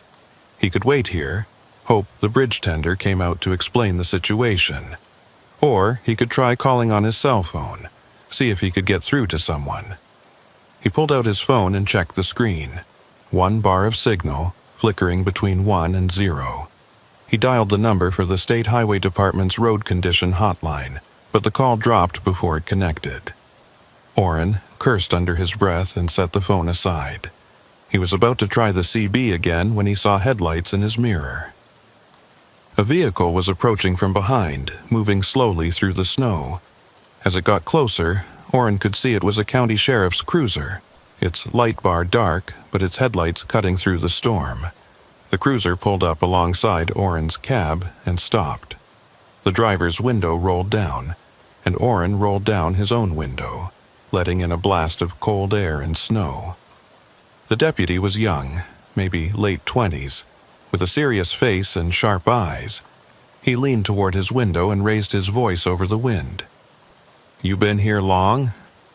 "Just pulled up," Orrin shouted back.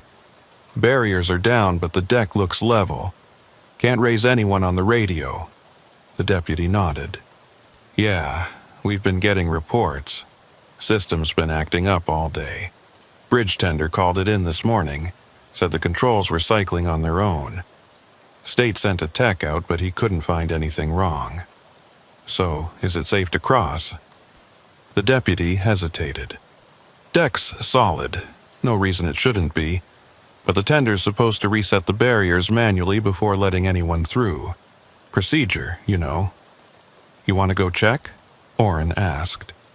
The deputy looked at the control house, then back at Orrin. "Yeah, stay put. I'll see what's going on." He rolled up his window and drove forward, maneuvering the cruiser around the barrier. Orrin watched as the deputy parked near the control house and climbed out, his uniform already dusted with snow. The deputy walked to the door of the control house and knocked. No response. He knocked again, harder this time, then tried the handle. The door opened, and the deputy stepped inside. Orrin waited, engine idling, heater running. The snow continued to fall, accumulating on the hood and windshield faster than the wipers could clear it. He checked the dashboard clock. 7:34 p.m. He'd planned to be in Sault Ste. Marie by 9, grab a late dinner, and catch a few hours of sleep before the morning delivery. But if this bridge was going to be closed for much longer, he'd have to find an alternate route, which would add at least 2 hours to the trip. 5 minutes passed. The deputy hadn't come out of the control house. Orrin could see the lit windows, but no movement inside. He picked up the CB handset again. "Deputy, you copy? Everything okay in there?" No response. Orrin frowned. He set the handset down and stared at the control house. Something about this felt wrong. The deputy should have been back by now, or at least radioed to let him know what was happening. Another minute passed. Then 2. Orrin made a decision.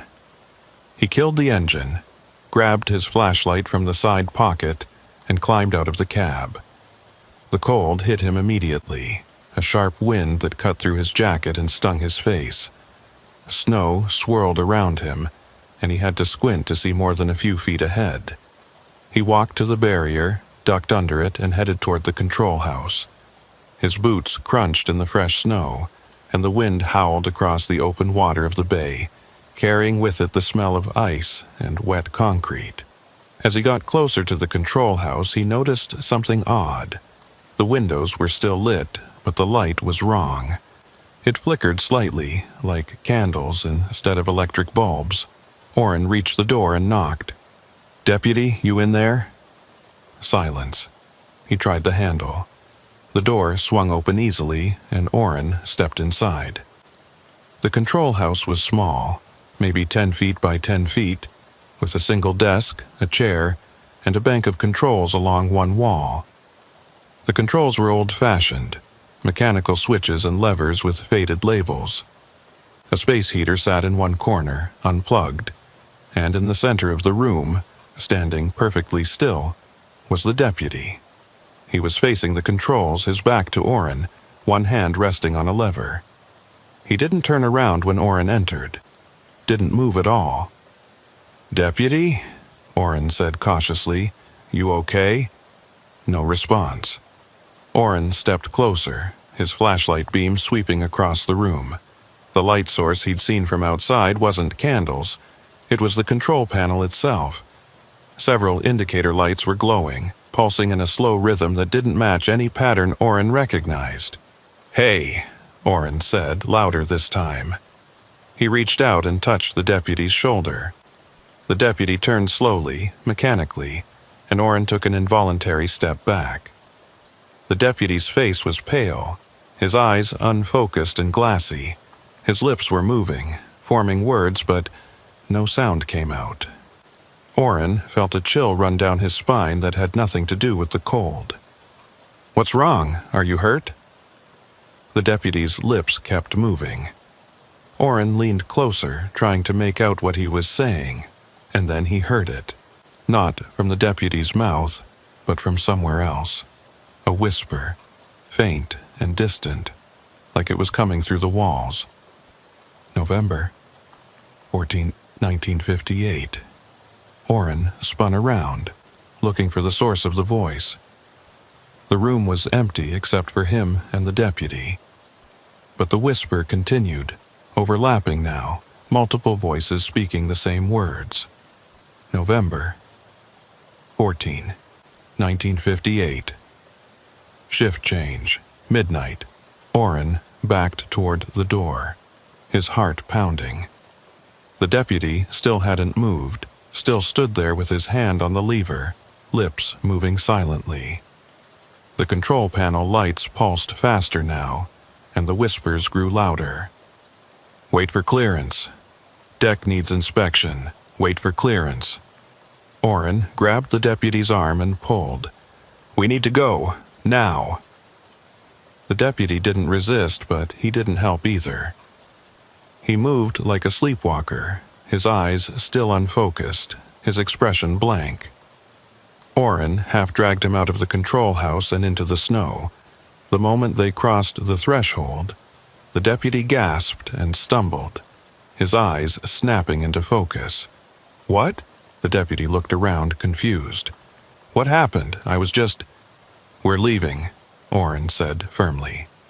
He guided the deputy back toward the cruiser, glancing over his shoulder at the control house. The windows were still lit, and through the glass, Orrin could see shadows moving inside. More than one. Shifting and pacing like people waiting for something. The deputy climbed into his cruiser, still looking dazed. Orrin leaned down to the window. "You need to call this in. Something's not right with that building." The deputy nodded slowly, reaching for his radio. Orrin didn't wait to see if he got through. He walked back to his rig, climbed into the cab, and locked the doors. His hands were shaking, and his breath came in short, sharp gasps. He sat there for a long moment, trying to process what he'd just seen. The deputy standing motionless. The whispers. The shadows in the control house. None of it made sense. The CB crackled to life, startling him. "All units, be advised. Portage Bridge is experiencing technical difficulties. Recommend alternate routes until further notice." The transmission was clear, professional, nothing like the garbled voice he'd heard earlier. Orrin grabbed the handset. "This is eastbound commercial at Portage. What's the nature of the technical difficulties? A pause, then, "Control system malfunction. Bridge tender is unavailable. State maintenance has been notified. ETA unknown due to weather conditions." "Copy that," Orrin said. "Any word on how long the closure might last?" "Negative. Recommend you find lodging and wait for morning update." Orrin set the handset down and looked at the bridge. The barriers were still down, the warning lights still flashing. The deputy's cruiser was still parked near the control house, but the deputy himself was nowhere to be seen. Orrin checked his mirrors, looking for any sign of movement, but the storm had thickened, reducing visibility to almost nothing. He made a decision. He'd back up, turn around, and find a hotel in the nearest town. Come back in the morning when the weather cleared and the bridge was operational. This whole situation felt wrong, and Orrin had learned over the years to trust his instincts. He started the engine and was about to release the air brakes when he saw something that made him freeze. Standing at the edge of the bridge, just beyond the barrier, was a figure. It was tall and broad-shouldered, wearing what looked like an old-fashioned work coat and cap. The figure stood perfectly still, facing Orrin's rig, and even through the snow, Orrin could see it was watching him. Orrin's hand moved to the CB, but before he could key it, the figure raised one arm. Not waving, just pointing at the control house. Orrin stared at the figure, his pulse racing. He wanted to look away, wanted to shift into reverse and get out of here, but he couldn't move.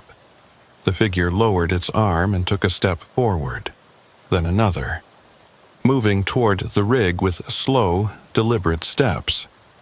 Orrin's paralysis broke. He slammed the rig into reverse and hit the accelerator. The tires spun on the snow-covered pavement, then caught. The rig lurched backward, and Orrin corrected the wheel, straightening it out. He kept reversing until he was 100 feet from the barrier, then shifted into first and turned the rig around. In the mirror, he could see the figure. It had stopped at the barrier and was standing there, still as a statue, watching him leave. Orrin didn't slow down. He drove back the way he'd come, pushing the rig faster than he should have on the icy road, desperate to put distance between himself and that bridge. He didn't stop until he reached a truck stop 20 miles west, a brightly lit oasis in the storm. He pulled into a parking spot near the building and killed the engine. His hands were still shaking. He sat in the cab for a long time, staring at nothing, trying to make sense of what had happened. November 14, 1958. The whispers had been specific. A date.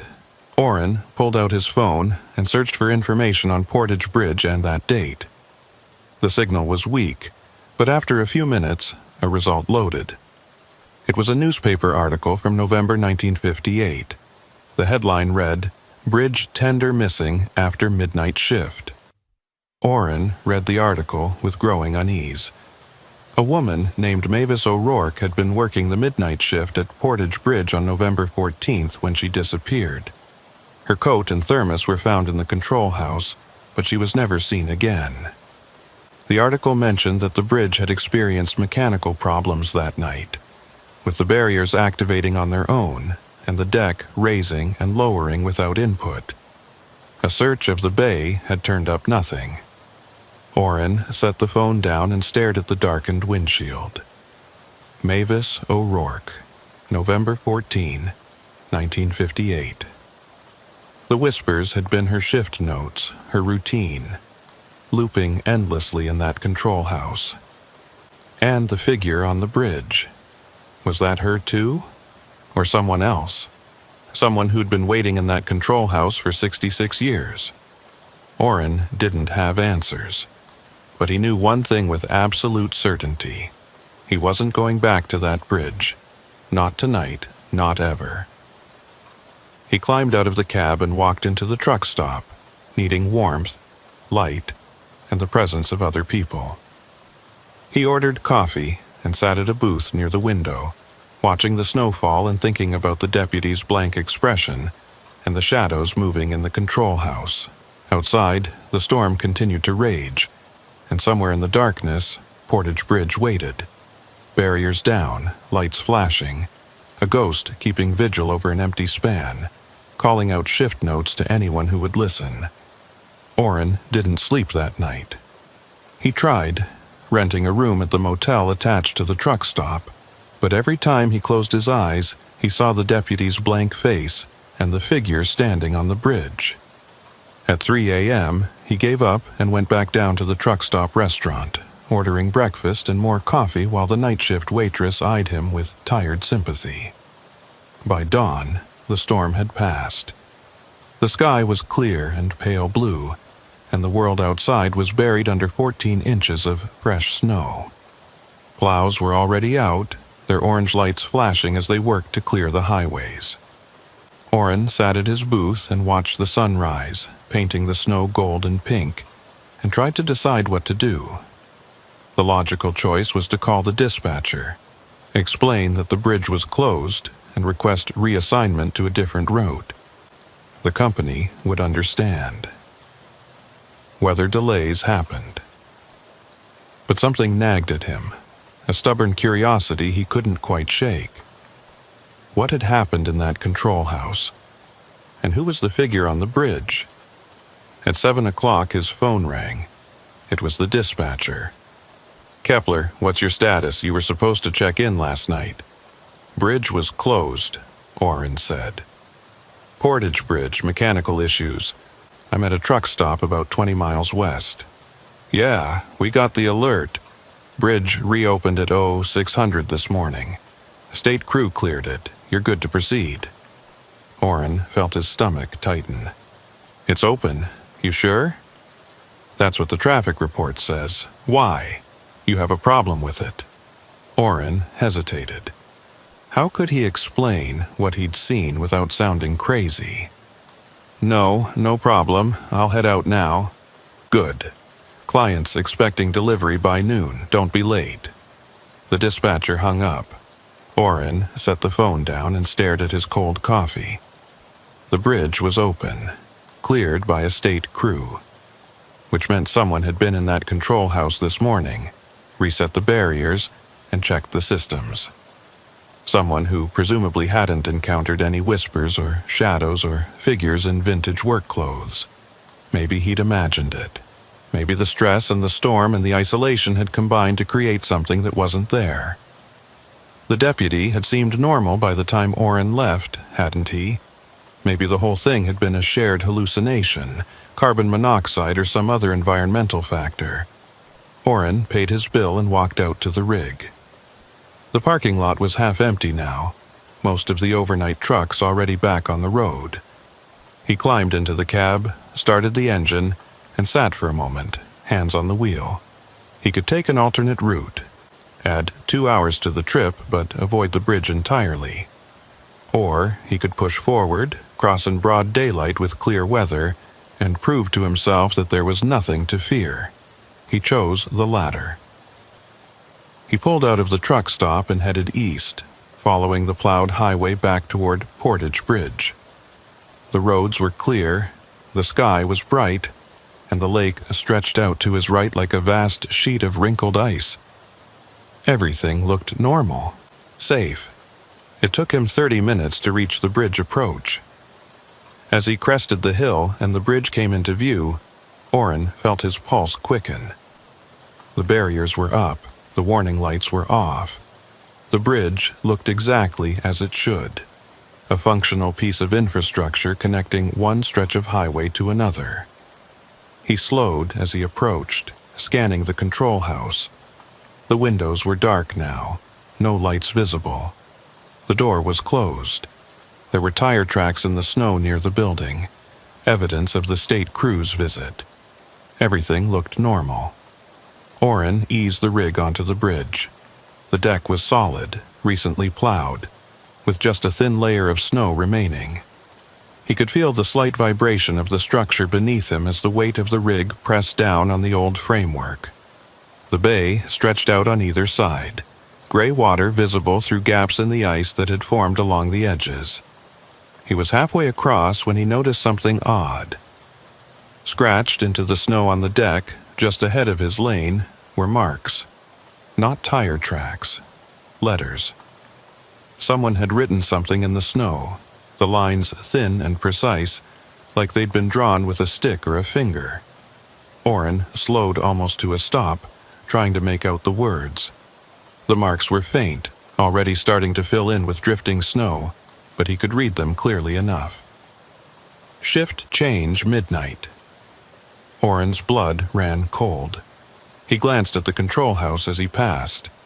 The windows were still dark, but as he looked, he thought he saw movement. A shadow passing across the glass. Just for a moment. Then it was gone. He pressed down on the accelerator, urging the rig forward. The bridge wasn't long, maybe a quarter mile, but it felt like it stretched for miles. The control house slid past on his right, and Orrin kept his eyes fixed on the road ahead, refusing to look at the windows. He was almost to the far end when he heard it. A voice on the CB, faint and crackling with static. Waiting for relief. Shift ends at 0800. Orrin grabbed the handset. Who is this? The voice continued, ignoring his question. Deck inspection incomplete. Barrier malfunction logged. Who is this? Orrin repeated, louder this time. The voice cut out, replaced by silence. Orrin stared at the CB, his hands shaking. He recognized the cadence now, the flat, procedural tone. It was a shift report, the kind of thing a bridge tender would log in a daily record. He reached the far end of the bridge and felt the tires hit solid ground. The relief was immediate and overwhelming. He'd made it across. In daylight, in clear weather. And aside from the words in the snow and the voice on the CB, nothing had happened.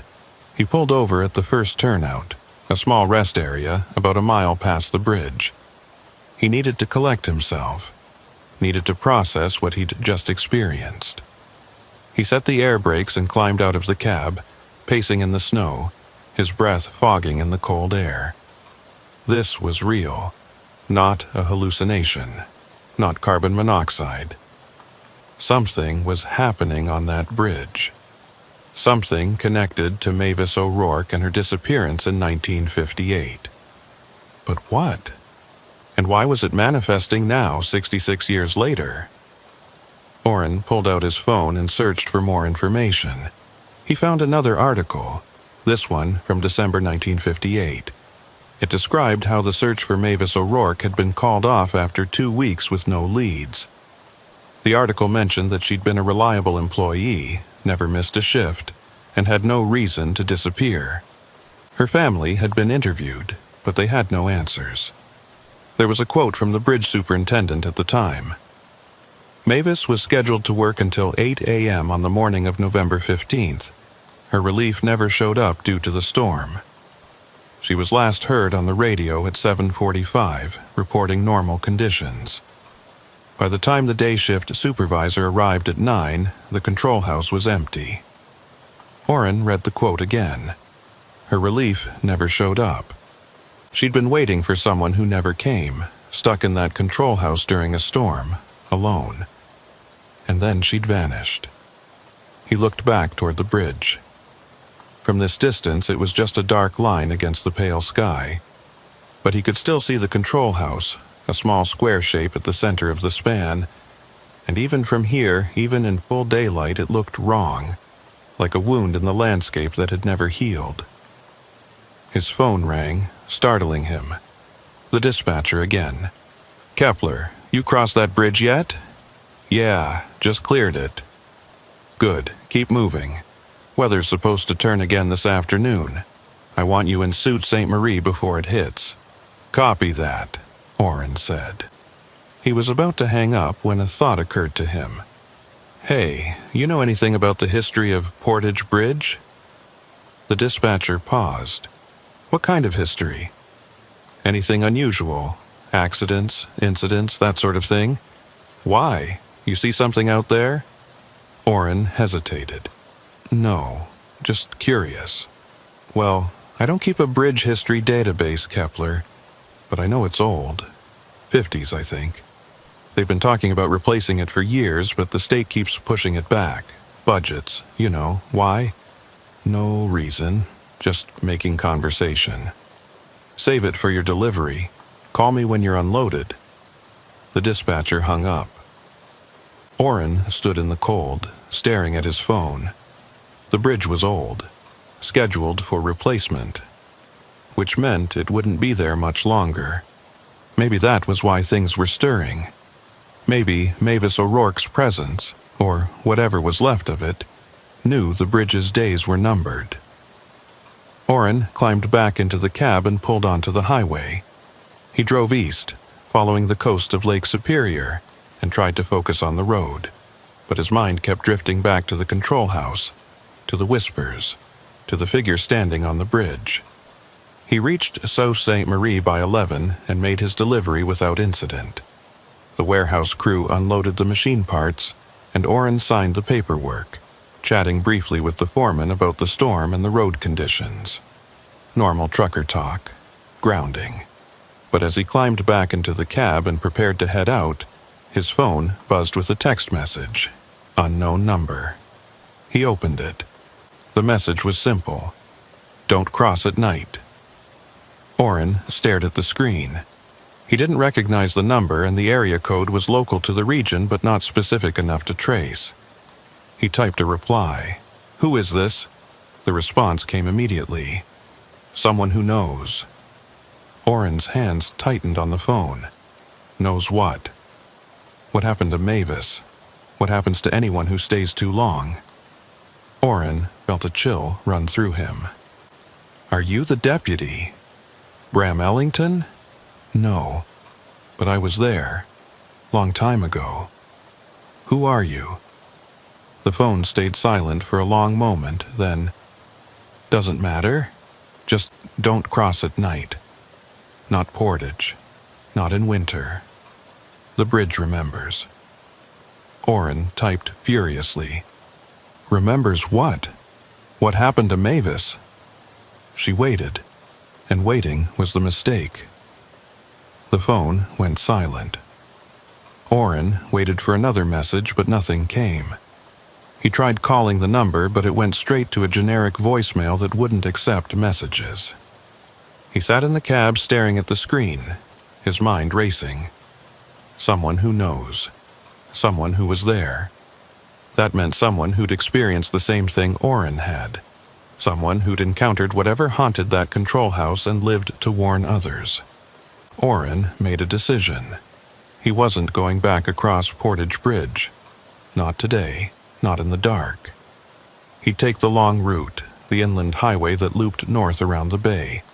It would add 3 hours to his trip, but he didn't care. He'd seen enough. He pulled out of the warehouse lot and headed north, away from the coast. The sky was darkening again, clouds rolling in from the west, and by the time he reached the inland highway, the first flurries were starting to fall. He drove through the afternoon and into the evening, the snow getting heavier as the new storm system moved in. But the road was well maintained, and traffic was light. He made steady progress, and by 7 o'clock he was past the bay and heading back toward the coast. He was 50 miles west of Portage Bridge when his phone rang. Unknown number. The same one that had texted him earlier. Orrin answered immediately. Hello? A voice. Old and tired, male. You took the long route. Good. Who is this? Orrin demanded. Name's not important. What's important is you listened. Most don't. You know what's happening at that bridge. Tell me. The voice sighed, a long, weary sound. I was a trucker. Like you. Crossed Portage on a November night in 1987. Storm rolled in, bridge barriers went down, and I got stuck waiting. I went to the control house to see what was happening. Found the tender there. Woman named... Hell, I can't remember her name now. But she was standing at the controls, not moving. Just like that deputy you saw. Mavis O'Rourke, Orrin said quietly. That's it. Yeah. Mavis. I tried to help her, but when I touched her shoulder, she turned around and looked at me, and I knew. I knew she wasn't alive, hadn't been for a long time. What did you do? Ran. Got in my rig and drove. Didn't stop until I hit Wisconsin. Sold the rig a month later, quit trucking, and never went back. But I kept tabs on that bridge. Every few years, someone reports something strange. Barriers going down on their own. Voices on the CB. Figures standing on the deck. Always in winter. Always when there's a storm. Why? Orrin asked. Why does it keep happening? Because she's still waiting. Mavis. Still working that shift, waiting for relief that never came. And the bridge, it's like it recorded her, trapped her in that moment. And every time conditions match that night in 58, storm, cold, isolation, it plays back like a loop. Orrin felt his chest tighten. So she's what, a ghost? Call it what you want. Ghost, echo, residual energy. Doesn't matter. What matters is she's stuck. And if you stay too long, if you try to interact with her, you get stuck too. Not physically, but mentally. You become part of the loop. I've heard of people who crossed at night and never recovered. They kept talking about shift changes and barrier malfunctions, like they couldn't break free from it. The deputy, Orrin said. Bram Ellington, is he? Probably fine. If you pulled him out quick enough. But he'll remember. And it'll haunt him. Orrin looked out at the dark highway, the snow swirling in his headlights. Why are you telling me this? Because you listened. Because you turned back. Most people don't. Most people think they can handle it, or they don't believe what they're seeing. But you trusted your instincts, and that's rare. Is there anything that can be done? For Mavis? The voice was quiet for a long moment. I don't know. Maybe when they tear down the bridge, she'll be released. Or maybe she'll just move somewhere else. All I know is that bridge is dangerous, and people need to stay away from it after dark. I won't go back, Orrin said. Good. And if you know any other drivers who use that route, warn them. Tell them to take the inland road at night. It could save their life. Or their mind. The line went dead. Orrin lowered the phone and stared at the highway ahead. The snow was falling harder now, and the wipers struggled to keep up. But he felt strangely calm. He had answers, or at least enough of them to understand what he'd encountered. Mavis O'Rourke was still on that bridge, still working her shift, still waiting for someone to relieve her. And, until that bridge came down, she'd be there every winter, every storm, replaying the same night over and over. Orrin drove on through the snow, putting more distance between himself and Portage Bridge. He didn't know if he believed in ghosts, not really, but he believed in what he'd seen, and he believed in the voice on the phone, the warning from someone who'd survived the same experience. He wouldn't cross Portage Bridge at night again, and he'd make sure other drivers knew to avoid it too. It was the least he could do for Mavis O'Rourke, a woman who'd died waiting for someone who never came. The storm followed him west, but Orrin didn't mind. He had warmth, light, and the steady hum of the engine. And most importantly, he had distance. Distance from that bridge and the lonely figure trapped within its control house. As midnight approached, Orrin pulled into a truck stop and parked for the night. He climbed into the sleeper, pulled the curtains closed, and tried to rest. But before he closed his eyes, he looked at his phone one last time. The unknown number had sent one final message. Thank you for listening. Not many do. Be safe out there. Orrin typed a reply. You too, and thank you. He didn't know if the message would be read, or if the person on the other end would ever contact him again. But it didn't matter. What mattered was that he'd survived, and he'd learned something important. Some bridges aren't just structures. some bridges are monuments to the people who died there. And Portage Bridge was Mavis O'Rourke's monument, a cold, lonely place where she'd wait forever unless someone found a way to set her free. Orrin closed his eyes and let sleep take him. And for the first time since encountering that bridge, he didn't dream of control houses or figures in the snow. He dreamed of dawn and open roads and the promise of home.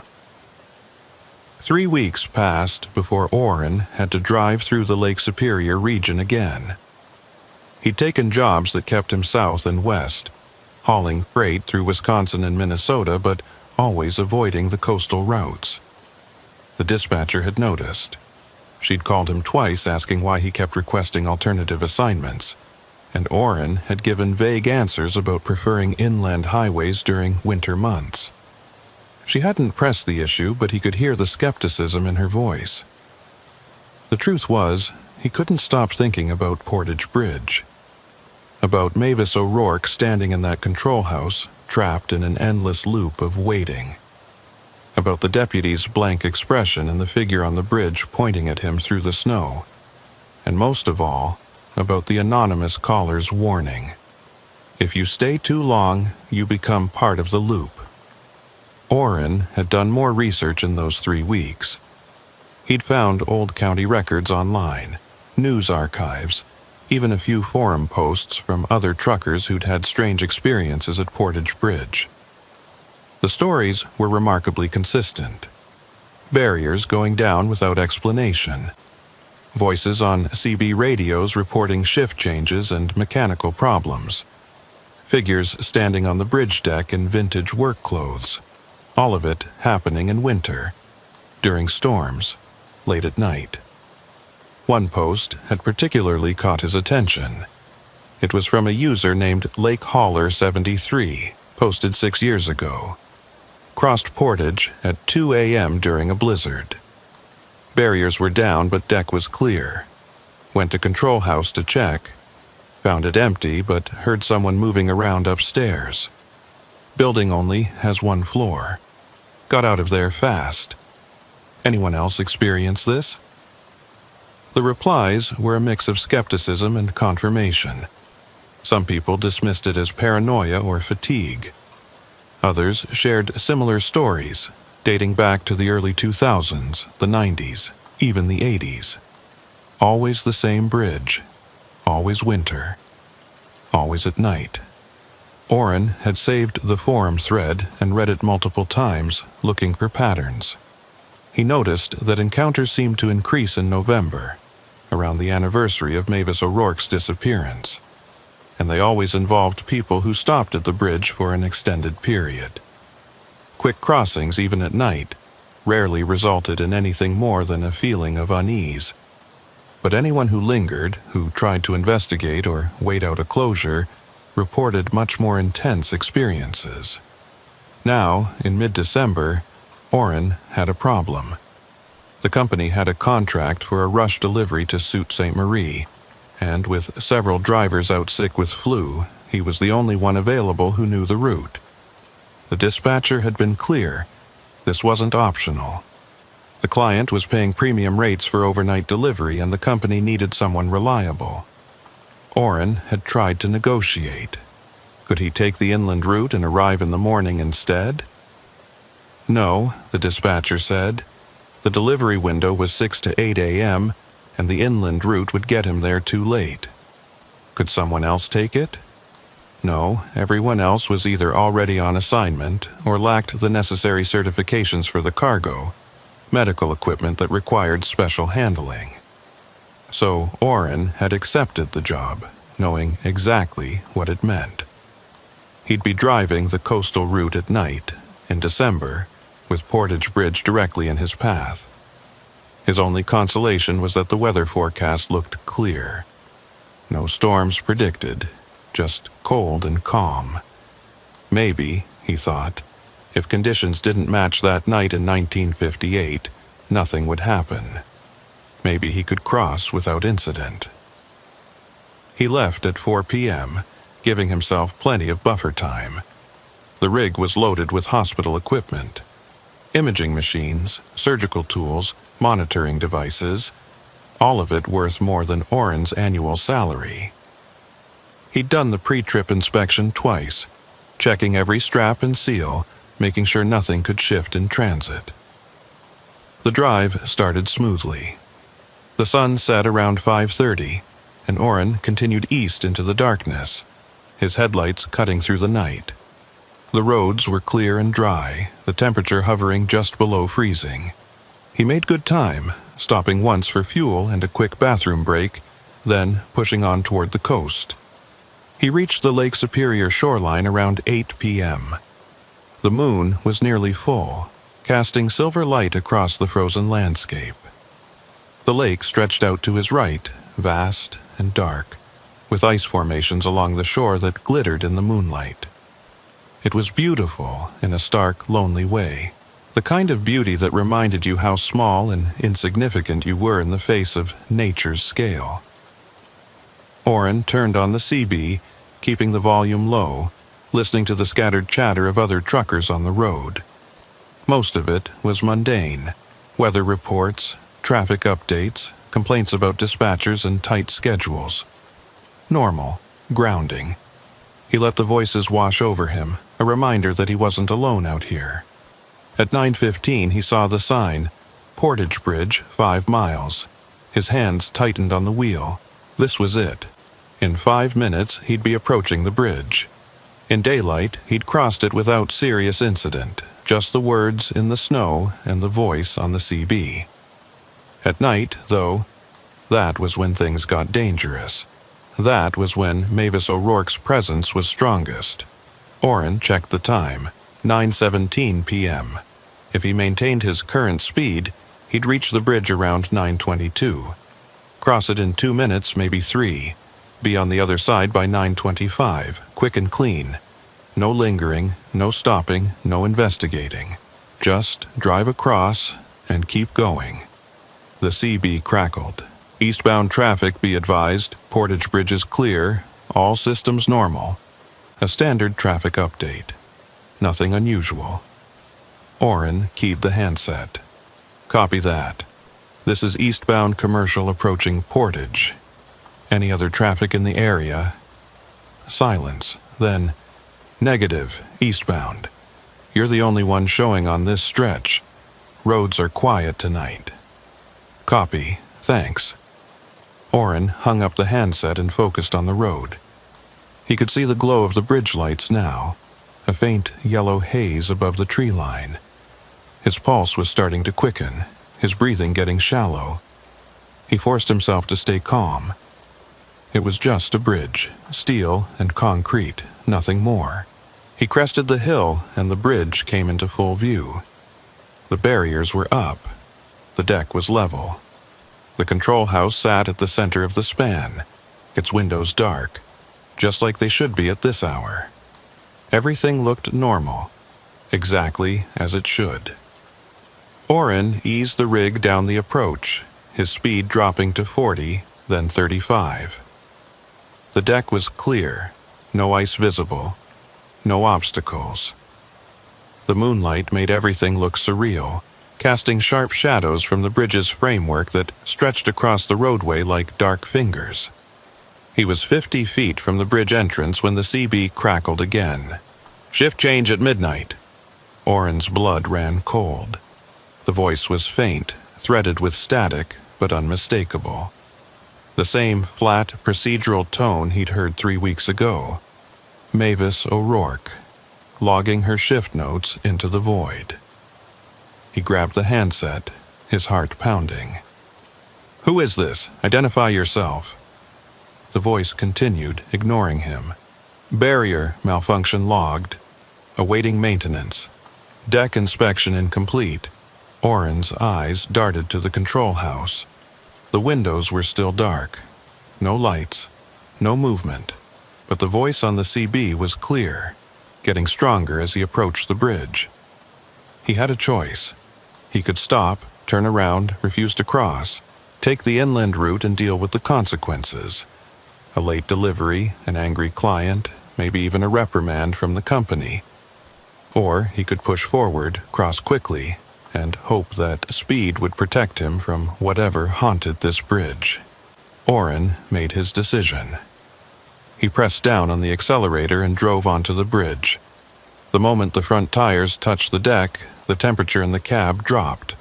Not gradually, but instantly, like someone had opened a freezer door. Oren could see his breath fogging in front of his face, and frost began forming on the inside of the windshield. The heater was still running full blast, but it made no difference. The cold was absolute, invasive, seeping into his bones. The CB hissed and crackled, the voice becoming clearer. Relief scheduled for 0800. Conditions deteriorating. Wind from the northwest at 30 knots. Oren kept his eyes on the road ahead, forcing himself not to look at the control house as he passed. But in his peripheral vision, he could see lights. The windows were glowing now, that same flickering yellow he'd seen before. And through the glass, shadows moved. Multiple figures, pacing back and forth inside the small building. Not real, Oren muttered to himself. Just echoes, not real. The voice on the CB shifted, the tone becoming more urgent. Cannot leave post. Waiting for relief. Procedure requires... Oren was halfway across now. The control house was directly to his right, maybe 20 feet away. He could see the shadows more clearly now, and his stomach twisted. They weren't just pacing. They were gathering at the windows, pressing against the glass, watching his rig pass. And then, impossibly, he heard a knock. 3 sharp raps against the passenger door of his cab. Oren's head snapped to the right. There was nothing there. Just the dark expanse of the bay and the ice-covered water below. But the knock came again. 3 times. Deliberate, insistent. The CB voice fragmented, multiple voices overlapping now. Shift change, midnight, waiting. Relief never came. Cold, so cold, can't leave. Procedure. Oren's hands were shaking on the wheel. He wanted to floor it, race off this bridge at maximum speed, but he forced himself to maintain a steady pace. Sudden acceleration on icy bridge decks was a recipe for disaster. He had to stay calm, stay controlled. 3/4 across now. The far end of the bridge was visible ahead, the solid ground beyond it a promise of safety. Oren focused on that point, on the road that led away from this place, and tried to block out everything else. But then the CB went silent, complete dead air. And in that silence, Oren heard something else, a voice. Not from the radio, but from inside the cab. A woman's voice, tired and resigned. You shouldn't have come. Oren's breath caught. He looked around the cab, but there was no one there. He was alone, completely alone. The voice came again, seeming to originate from everywhere and nowhere. I tried to warn you. The barrier should have been down. Mavis, Oren whispered. I can't hold them much longer. The others. They want to show you what happened. They want you to understand. Hold who? Oren asked, his voice shaking. What others? The ones who stayed too long. The ones who couldn't leave. They're angry. They don't understand why I keep warning people away. They think if others join us, we won't be so alone. Oren reached the far end of the bridge and felt the tires hit solid ground.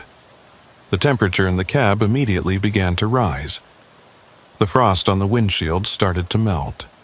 The voice faded, becoming fainter. Don't come back, Mavis said, her words barely audible now. I can't protect you if you come back. Then she was gone. The cab was warm again, the CB crackling back to life with normal traffic chatter.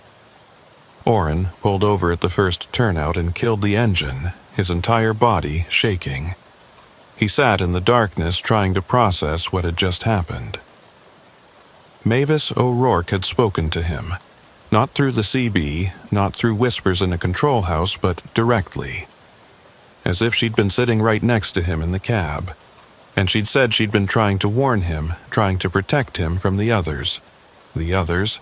Orrin thought about the shadows in the control house, the figures on the bridge deck. How many people had gotten trapped there over the years? How many had stopped to investigate, to help, to wait out a storm, and never left? He pulled out his phone, hands still trembling, and called the anonymous number that had warned him before. It rang 4 times, then went to voicemail. Orrin waited for the beep. "This is Orrin Kepler. I just crossed Portage at night. I need to talk to you. I need to understand what's happening there. Call me back. Please." He hung up and stared at the phone, willing it to ring. But it stayed silent. He waited 5 minutes, then 10. Nothing. Orrin started the engine and pulled back onto the highway. He had a delivery to make, a schedule to keep. But his mind was racing, trying to make sense of what he'd experienced. Mavis had said she couldn't hold them much longer. The others.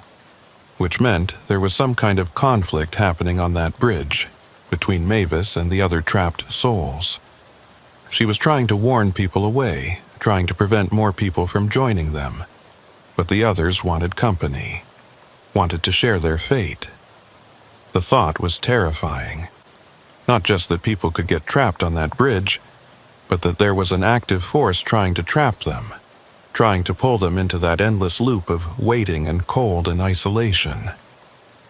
Orrin drove through the night, checking his mirrors obsessively, half expecting to see the figure in vintage work clothes standing on the roadside, watching him pass. But the road stayed empty. He reached Sault Ste. Marie at 5:47 a.m. earlier than expected, and made his delivery without incident. The warehouse supervisor signed the paperwork and chatted briefly about the cold weather, oblivious to what Orrin had just gone through.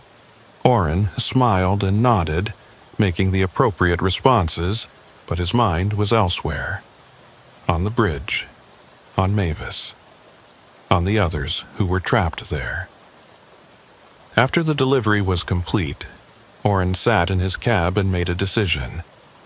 He needed to know more, needed to understand the full history of that bridge and everyone who'd disappeared there.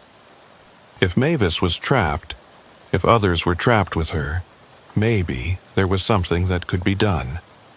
Maybe there was a way to free them. He spent the day in Sault Ste. Marie, catching a few hours of sleep in a motel, then visiting the local library when it opened at noon. The librarian, an elderly woman with sharp eyes and a kind smile, directed him to the local history section. Orrin started with newspaper archives, searching for anything related to Portage Bridge. He found the article about Mavis O'Rourke's disappearance, which he'd already read online, but he also found others, older ones. In 1963, 5 years after Mavis vanished, a maintenance worker named Gerald Thorne had disappeared while inspecting the bridge during a winter storm. His tools were found on the deck, but he was never seen again. In 1979, a stranded motorist named Helen Voss had abandoned her broken-down car near the bridge approach. She'd been seen walking toward the control house, presumably seeking help. She was never found, and her car remained at the turnout for weeks before being towed. In '91, a bridge tender named Frank Desmond had reported strange occurrences during his night shifts. Voices on the radio, shadows in the control house, mechanical malfunctions that couldn't be explained. He'd quit after 3 weeks. 6 months later, he'd returned to the bridge one night, telling his family he needed to check something. He never came home. His truck was found parked at the bridge approach the next morning. The pattern was clear. Every few years, someone disappeared near Portage Bridge. Always in winter. Always at night. Always during or after a storm. And the bridge's reputation had grown slowly, passed through local folklore and trucker networks. A place to avoid after dark. Orrin printed out the articles and added them to his research folder. As he was leaving the library, his phone rang. The anonymous number, he answered immediately. "Hello? You crossed it." The voice was the same as before, old, tired, male. But this time there was something else in it. Fear. "Yeah, last night. And Mavis spoke to me inside my cab." A long pause. She's never done that before. At least, not that I've heard. That means things are getting worse. She said she couldn't hold the others much longer, that they want to trap more people. "Jesus," the man muttered. "I was afraid of this. The bridge is dying. They're planning to demolish it next spring, replace it with a modern span. The trapped souls know it, and they're getting desperate." Desperate how? They're afraid that when the bridge comes down, they'll be scattered, lost. So they're trying to anchor themselves by adding more people to the loop. More souls trapped means more weight, more presence. Harder to dislodge when the structure collapses. Oren felt sick. So what do we do? How do we stop it? I don't know if we can. I've been thinking about this for 30 years, ever since I encountered Mavis. I've read everything I could find about hauntings, residual energy, all that paranormal stuff. And the consensus seems to be that spirits tied to physical locations can only be freed when the location is destroyed, or when whatever's keeping them there is resolved. So, demolishing the bridge might actually free them. Maybe. Or it might trap them permanently. There's no way to know. Oren sat in his truck, staring at the library building. What about Mavis? What's keeping her there? You said she's waiting for relief. What if we gave her that relief? What do you mean? What if someone went to that control house on the anniversary of her disappearance and told her she could leave, that her shift was over, that she'd done her job and it was time to go home? The man was silent for a long moment. That's either brilliant or insane. I'm not sure which. November 14th, Oren said. That's when she disappeared. That's 11 months away. You're talking about going back there, at night, during a storm, on the exact date when the bridge is most active. That's suicide. Maybe. But what if it works? What if all she needs is permission to leave? Someone to tell her it's okay that she's not abandoning her post? And the others? Gerald Thorne, Helen Voss, Frank Desmond, all the rest? What about them? Oren hadn't thought of that. I don't know. Maybe if Mavis leaves, they can too.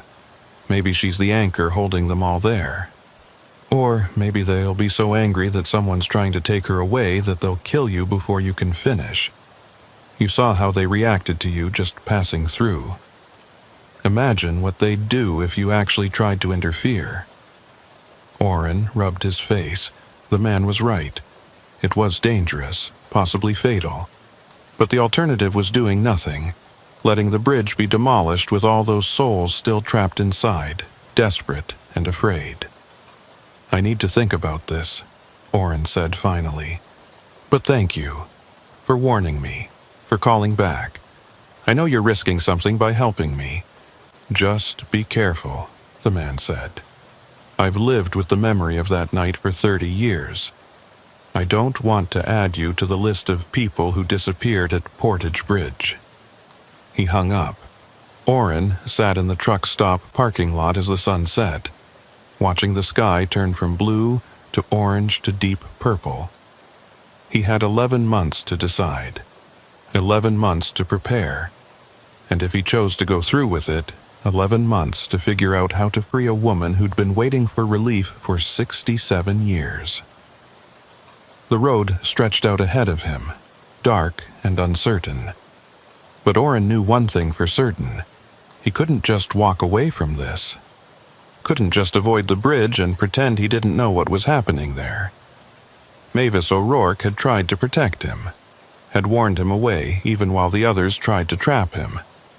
She deserved better than to spend eternity trapped in that control house, endlessly waiting for a shift change that would never come. And if there was a chance, even a small one, that Oren could help her, he had to try. He started the engine and pulled out of the parking lot, heading west toward home. The road was long and dark, but for the first time in weeks, Orrin felt something other than fear. He felt purpose. The months crawled by with agonizing slowness. Orrin continued hauling freight across the Midwest, but he avoided the Lake Superior routes entirely now. Every job he took, every mile he drove, his mind was working on the problem of Portage Bridge. He read everything he could find about hauntings, residual energy, and spirits tied to locations. Most of it was speculation and folklore, but certain themes kept appearing: unfinished business, strong emotional attachments, traumatic deaths, and the power of ritual and intention. By March, Orrin had developed a plan. He'd returned to Portage Bridge on November 14th, the anniversary of Mavis O'Rourke's disappearance. He'd wait until conditions matched that night in 1958 as closely as possible. Late evening, cold, preferably during a storm. Then he'd go to the control house and speak to Mavis directly, giving her permission to leave her post, to abandon the shift that had trapped her for nearly 7 decades. But he wouldn't go alone. The anonymous caller, who'd eventually identified himself as Raymond, a retired trucker living in Wisconsin, had agreed to help. They'd spoken on the phone a dozen times over the spring and summer, comparing notes, refining the approach. Raymond was convinced that Orrin's plan had merit, but he was also terrified of what might happen if the other trapped souls interfered.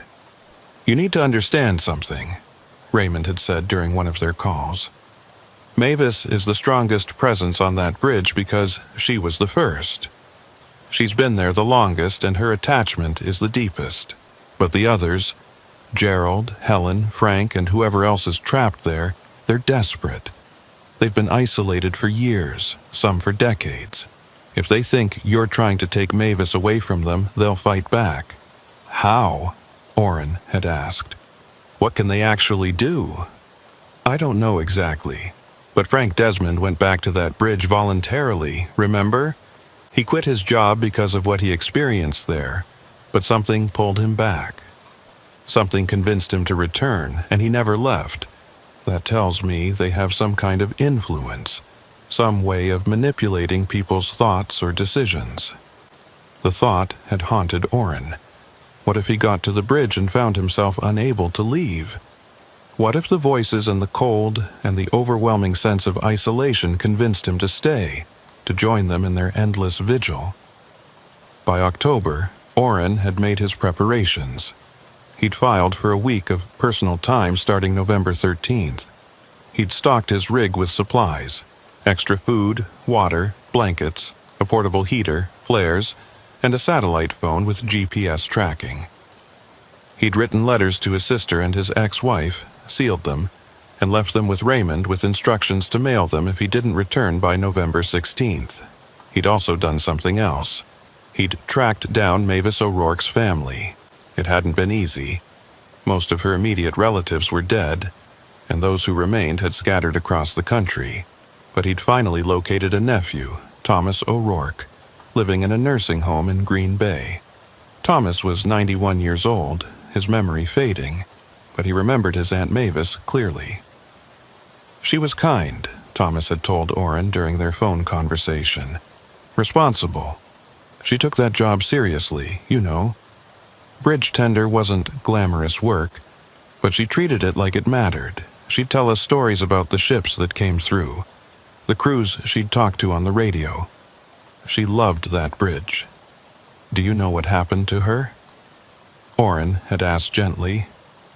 "No, nobody does. The police investigated, but there was nothing. No body, no evidence.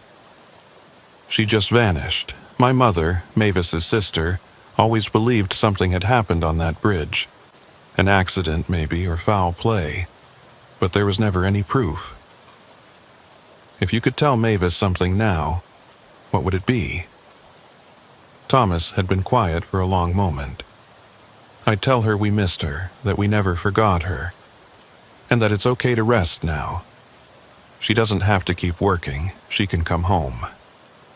Orrin had written down those words, Thomas's exact phrasing. He'd committed them to memory, rehearsing them over and over. Because when he stood in that control house and spoke to Mavis O'Rourke, those were the words he'd use. Words from her family, releasing her from her duty. November 14th arrived cold and clear. Orrin had hoped for a storm, for conditions that would match 1958. But the weather forecast showed nothing more than light winds and temperatures in the 20s. He'd considered waiting for worse weather, but Raymond had talked him out of it. The anniversary is what matters, Raymond had said. The date itself has power. That's when her presence will be strongest, when she'll be most able to hear you and respond. Don't wait for perfect conditions. Just go. So Orrin had loaded his rig with a false cargo, empty pallets and crates, enough weight to make the trip look legitimate if anyone checked, and headed east from his apartment in Minneapolis. Raymond was driving up from Wisconsin, planning to meet Orrin at a truck stop 10 miles west of the bridge at 8 p.m. They'd approach together, 2 rigs instead of 1, hoping that mutual support would provide some protection against whatever waited on that span. The drive east was uneventful. Orrin listened to music, to podcasts, to anything that would keep his mind occupied and prevent him from overthinking what he was about to do. But as the sun set and he entered the Lake Superior region, the nervousness kicked in. His hands were sweaty on the wheel, and his stomach churned with anxiety. He reached the designated truck stop at 7:47 p.m. Raymond's rig was already there, parked under bright fluorescent lights near the building. Orrin pulled in beside it and killed his engine. For a moment, he just sat there, staring at Raymond's truck. This was real. This was actually happening. In less than an hour, he'd be standing in that control house, trying to free a woman who'd been dead for 67 years. He climbed out of his cab and walked over to Raymond's rig. The older man was already stepping down, moving slowly and stiffly. He was in his 70s now, gray-haired and weathered, but his eyes were sharp and alert. "You ready for this?" Raymond asked. "No," Orrin admitted. "But I don't think I'll ever be ready, so we might as well go." Raymond nodded. "I've been thinking about this day for 30 years. Part of me never believed it would actually come, but here we are." They went into the truck stop and got coffee, sitting at a booth near the window where they could see their rigs. Other truckers came and went, oblivious to what Orrin and Raymond were planning. Normal people going about their normal jobs, while 2 men prepared to confront the supernatural on a frozen bridge. At 8:30, they paid their bills and walked back to the rigs. The temperature had dropped into the teens, and their breath bogged in the cold air. The sky was clear, stars visible between scattered clouds, and the moon was waning but still bright enough to cast shadows. "Remember the plan," Raymond said. "We park before the bridge approach, walk in together, and you do the talking. I'm there for support, nothing more. If things go wrong, if we feel threatened, we leave immediately. No heroics." "Understood," Orrin said. They climbed into their respective rigs and pulled out of the truck stop in convoy, Raymond leading. The road to Portage Bridge was dark and empty, no other traffic visible.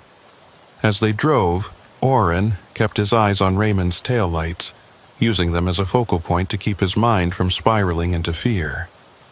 They reached the bridge approach at 8:52 p.m.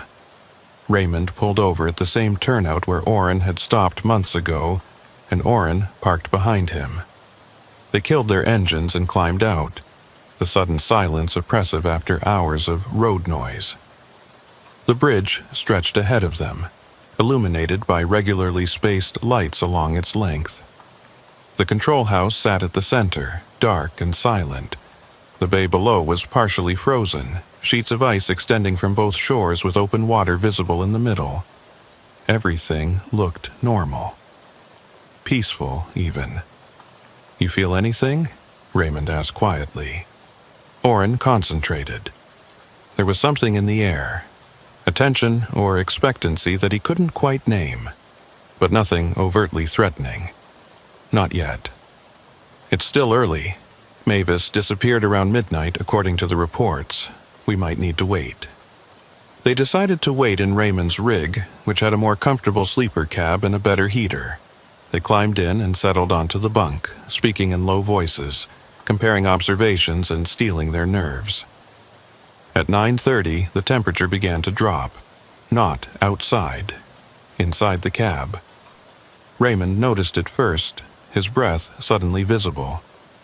He reached for the heater controls, but before he could adjust them, Orrin grabbed his arm. "Don't. It's starting." They watched in silence as frost began to form on the windows, spreading in delicate patterns from the edges toward the center. Outside, the bridge lights flickered once, twice, then steadied. And in the distance, barely visible, a yellow glow appeared in the control house windows. "She's here," Orrin whispered.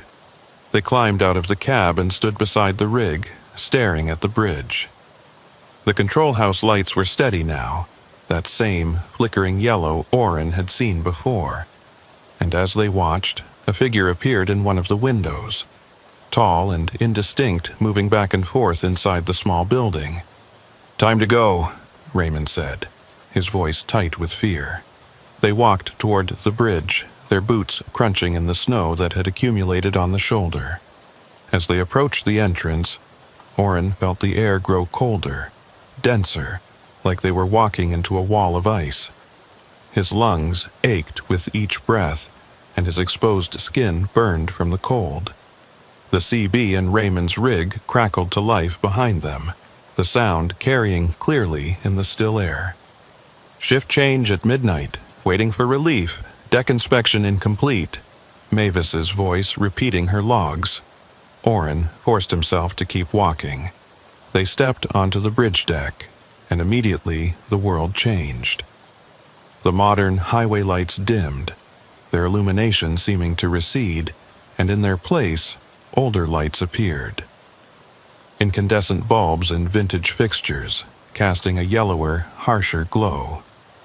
The bridge framework looked different too. Less weathered, the paint fresher, the metal less corroded. "We're seeing it as it was," Raymond breathed, "in 1958. They walked toward the control house, each step an effort against the cold and the growing sense of wrongness. Orrin could hear sounds now, wind howling through the bridge framework, though the air was still.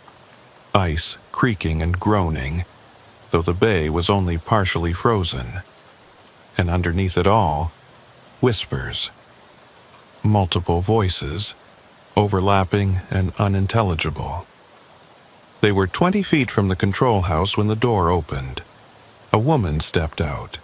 She was in her 40s, wearing a heavy coat and a knit cap, her face pale but composed. Mavis O'Rourke, looking exactly as she had in the 1958 photograph Orrin had found.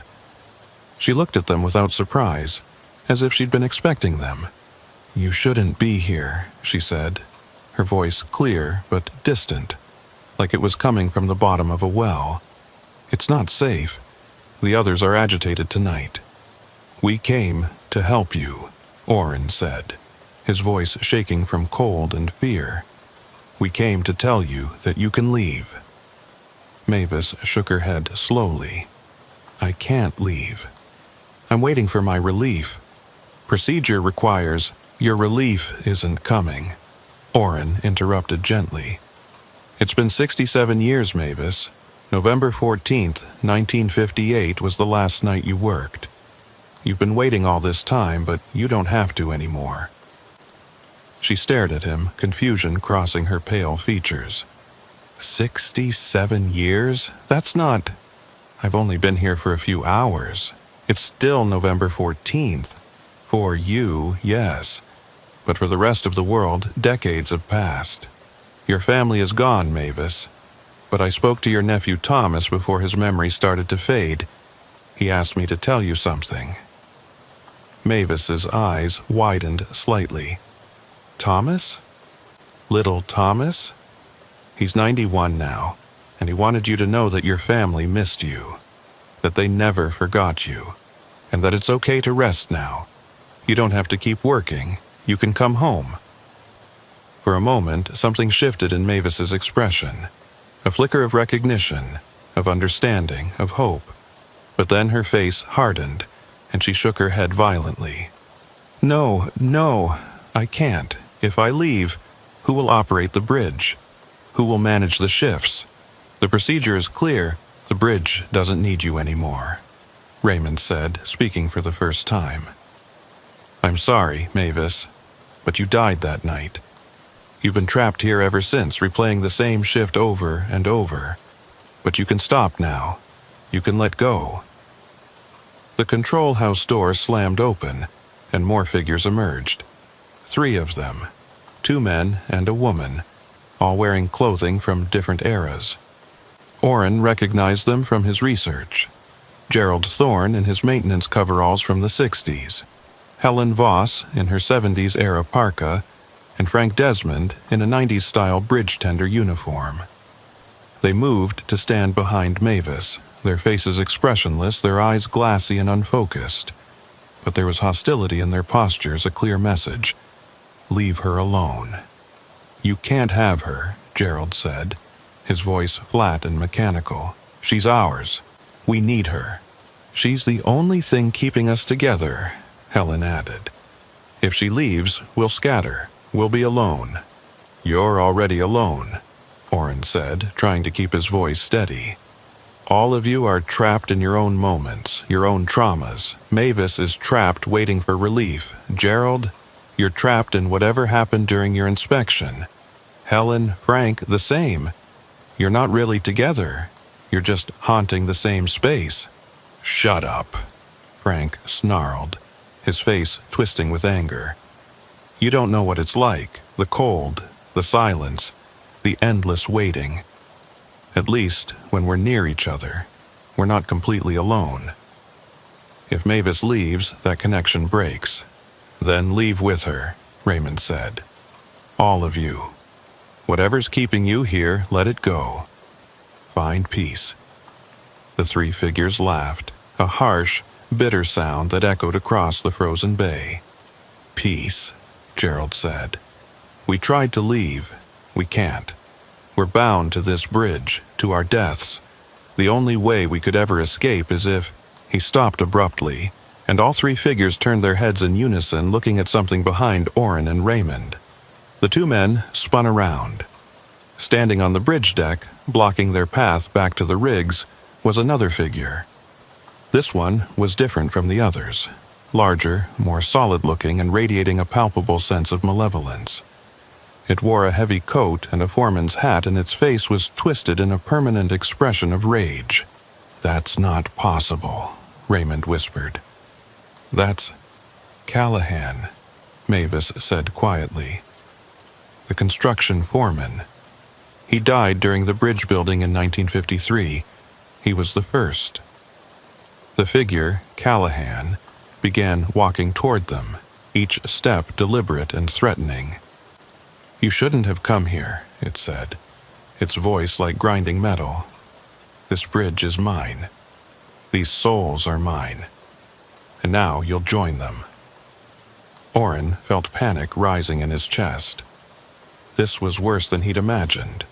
Not just trapped souls looking for companionship, but something darker, something actively malevolent.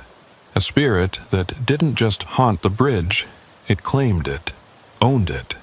Run, Raymond said urgently. Run now. But before they could move, the bridge itself seemed to respond.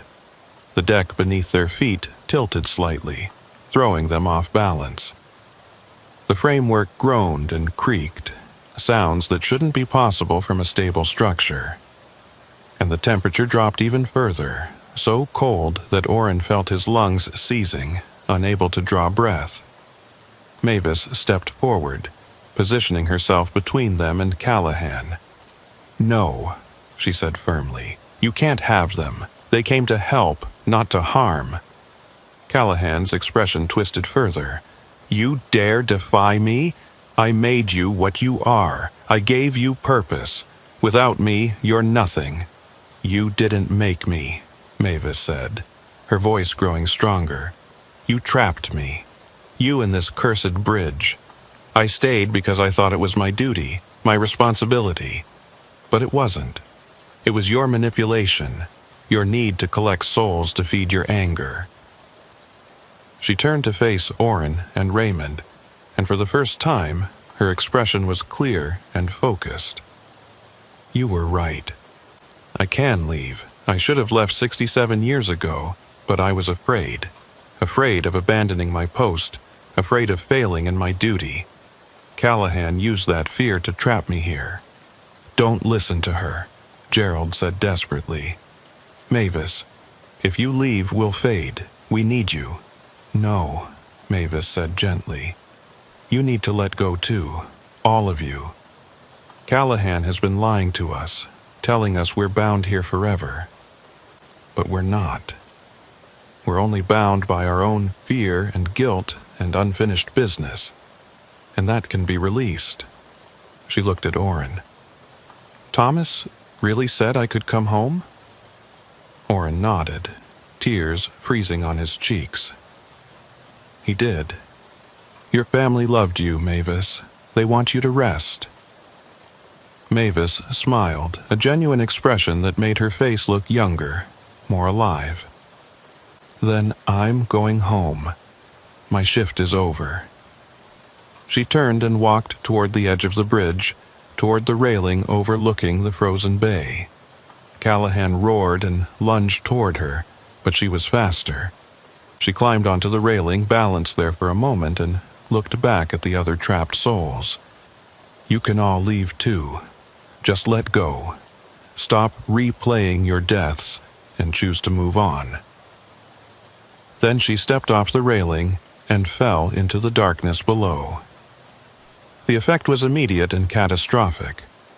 The bridge shuddered violently, and cracks appeared in the deck, spreading like lightning across the surface. The control house windows shattered, and the vintage lights exploded in the showers of sparks. Callahan screamed, a sound of pure fury and loss, and his form began to disintegrate, breaking apart like smoke in a strong wind. Gerald, Helen, and Frank stood frozen, watching as their anchor, Mavis, disappeared. Then, one by one, they too walked to the railing and climbed over. Not jumping so much as simply stepping through, as if passing from one room to another. The bridge continued to shake, and Orrin realized they needed to move. Go! He shouted to Raymond. Get off the bridge! They ran, slipping and stumbling on the fracturing deck, the framework groaning and screeching around them. Behind them, Callahan's scream faded to a whisper, then to nothing. The vintage lights winked out, replaced by modern highway illumination. The cold released its grip, and the air temperature returned to normal. They reached the end of the bridge and kept running, not stopping until they reached their rigs.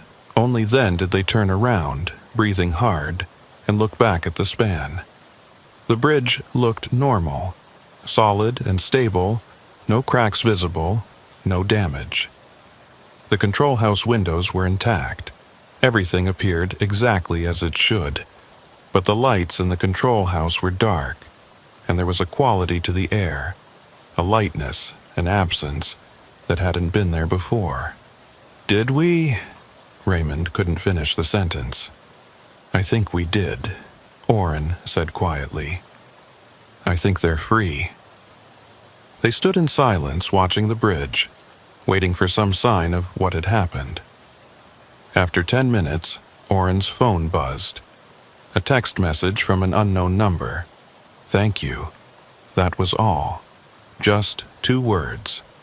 But Orrin knew who had sent it. He showed the message to Raymond, who nodded slowly. Mavis, Raymond said. She's saying goodbye. Orrin typed a reply. Rest well. Your shift is over. The message marked as delivered but never read, and somehow that felt right. They climbed into Raymond's rig and sat in the warm cab, processing what they'd experienced. Neither of them felt like driving yet, so they just sat, occasionally glancing at the bridge, making sure it was still there, still solid. "What about Callahan?" Raymond asked finally. "Do you think he's gone too?" "I don't know," Orrin admitted. "But I think when Mavis left, she broke his hold. He was feeding off the trapped souls, using them to anchor himself here. Without them, he had nothing left. So the bridge is clean now, free of ghosts. Maybe. Or maybe there are others we don't know about. But the main presences, Mavis and the others, I think they're gone." They sat for another hour, then decided it was safe to leave. Raymond started his engine and pulled onto the highway, heading west toward Wisconsin. Orrin followed in his own rig, taking one last look at Portage Bridge in his mirror. It looked smaller somehow, less imposing. Just a bridge, nothing more. Over the following weeks, Orrin kept watch on news from the region, looking for any reports of strange occurrences at Portage Bridge.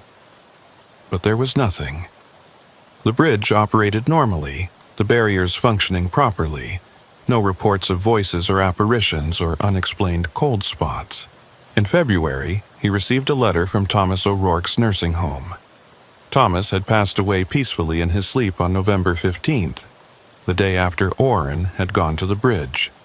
The letter included a note that Thomas had left, to be sent to Orrin in the event of his death. "Thank you for finding my aunt and bringing her home. I dreamed about her the night before I died. She was young and happy, and she told me she was finally free.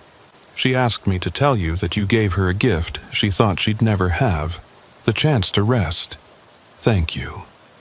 Orrin folded the letter carefully and placed it in his research folder, along with all the articles and notes he'd collected about Portage Bridge. He didn't know if he'd ever drive past that bridge again. The state had announced that demolition was still scheduled for spring, and the new span would be operational by summer. When that new bridge opened, Orrin made a point of crossing it during the day. The structure was modern and efficient, all concrete and steel, with digital controls and automated barriers. No control house, no bridge tender, just sensors and computers managing the lift mechanism. As he drove across, Orrin looked down at the water below. The old bridge pilings were still visible, dark shapes beneath the surface. But there was no sense of presence, no feeling of being watched. Just water and ice, and the normal natural cold of a northern winter. He reached the far side and continued east, following his route to Sault Ste. Marie. The road stretched ahead, familiar and routine. And for the first time in a year, Orrin felt at peace. Mavis O'Rourke was home. Her endless shift was over. And somewhere, he hoped, she was resting in the warmth and light she'd been denied for so long. The bridge was just a bridge now, and that was exactly how it should be. The suspension bridge over the Red River looked like it was made of glass. That's what Deacon Hollis thought as he approached it just past midnight, his headlights catching the ice-covered roadway and turning it into a ribbon of polished obsidian. 23 years of trucking, and he'd never seen black ice quite like this. The bridge deck gleamed under the moonlight, smooth and reflective, almost beautiful in its treachery. Deacon had left Fargo 6 hours earlier with a load of agricultural equipment bound for a farm co-op outside Oklahoma City.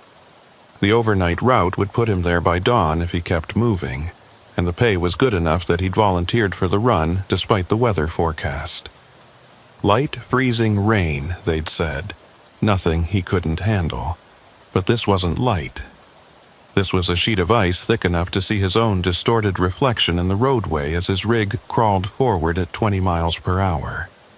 The suspension cables rose on either side like frozen spider silk, and the river below was invisible in the darkness. a void that seemed to swallow sound and light equally. Deacon was halfway across when he saw the other truck. It was ahead of him, maybe 300 feet, a big rig identical to his own in almost every way. Same model year, same color scheme, even the same style of trailer. It sat motionless in the right lane, hazard lights flashing in a slow hypnotic rhythm. No damage visible. No reason for it to be stopped in the middle of a bridge. Deacon keyed his CB. Eastbound truck on the Red River Bridge. You need assistance. Static. He tried again. This is westbound commercial approaching your position. Everything okay up there? Nothing. Just the hiss of dead air. Deacon frowned and slowed further, bringing his rig down to 15 miles per hour. The ice made maneuvering treacherous, and he didn't want to risk sliding into the stopped vehicle. As he got closer, he could see more details. The truck's engine was running. He could see exhaust vapor rising from the stack. But there was no one in the cab. The driver's door was closed, windows dark. Deacon pulled up alongside, leaving plenty of space between the rigs, and set his air brakes. He grabbed his flashlight and climbed down carefully, his boots finding minimal purchase on the icy deck. The cold hit him immediately, a sharp wind blowing across the open expanse of the bridge that cut through his jacket like it wasn't there. He walked over to the other truck, his flashlight beam sweeping across the cab. Empty, definitely empty. But the keys were in the ignition, the engine idling smoothly, and a coffee cup sat in the holder, steam still rising from it. Fresh, very fresh. "Hello," Deacon called out, his voice swallowed by the wind. "Driver, you out here?" No response. He looked around the bridge deck, checking both directions. No footprints in the thin layer of snow and ice that had accumulated on the walkway. No sign that anyone had climbed out of the truck. Just the vehicle itself, running and warm, with no one inside. Deacon felt the first prickle of unease.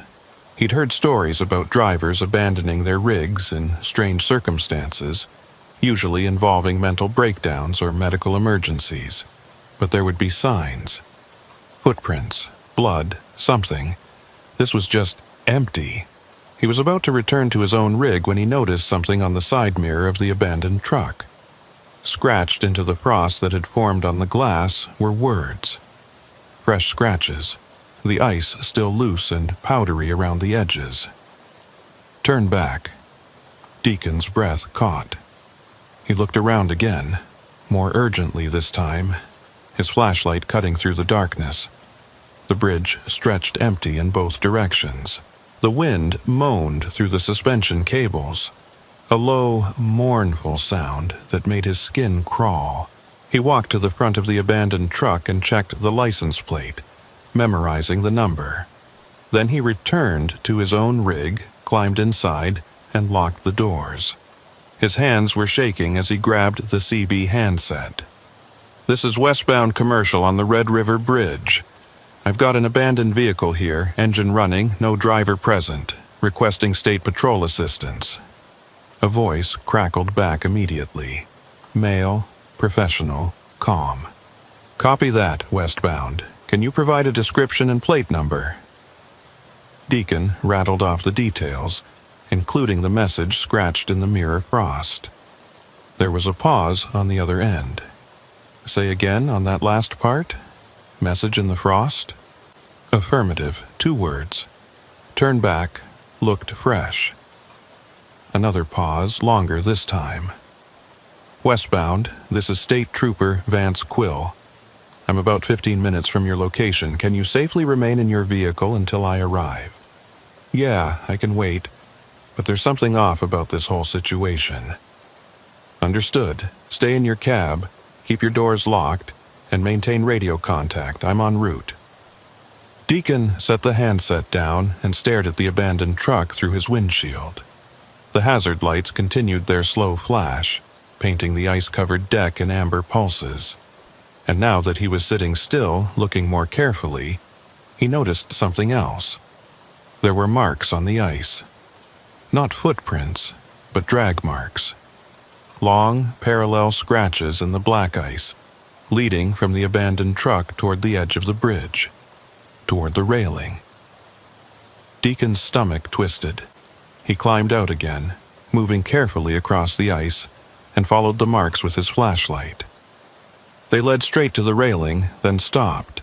He looked over the edge, down into the darkness where the Red River flowed invisibly below. Nothing, just blackness and the sound of water moving under ice. He was backing away from the railing when he heard it. A voice, faint and distant, calling from somewhere on the bridge. "Help! Please!" Deacon spun around, his flashlight beam cutting through the darkness. "Where are you? Call out again!" "Help me! I can't!" The voice was coming from ahead, from the far end of the bridge. Deacon started walking, then stopped. Something about this felt wrong. The voice was too clear, too perfectly audible despite the wind, and it kept repeating the same words, the same cadence, like a recording.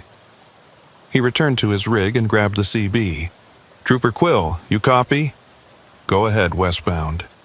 I'm hearing a voice calling for help from the far end of the bridge. Female voice, but something's not right about it." "Do not investigate," Quill said sharply.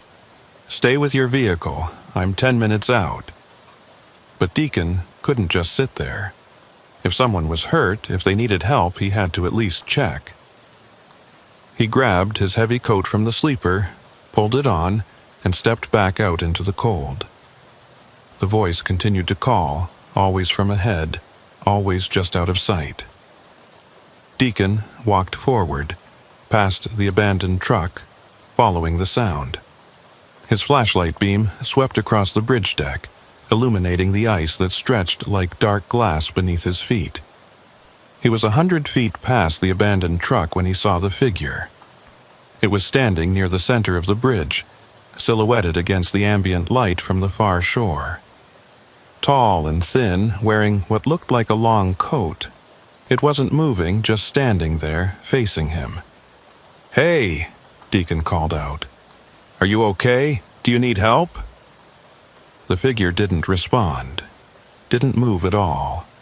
Deacon walked closer, his boots slipping slightly on the ice, and that's when he realized something that made his blood freeze.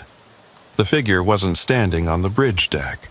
It was standing on the railing, balanced perfectly, impossibly, on the narrow metal bar that separated the roadway from the void below. Deacon stopped walking. "Sir? Ma'am? You need to come down from there. It's not safe." The figure turned its head slowly, looking at him. Even from 30 feet away, Deacon could see that something was wrong with its face. Too pale, too smooth, like a mannequin.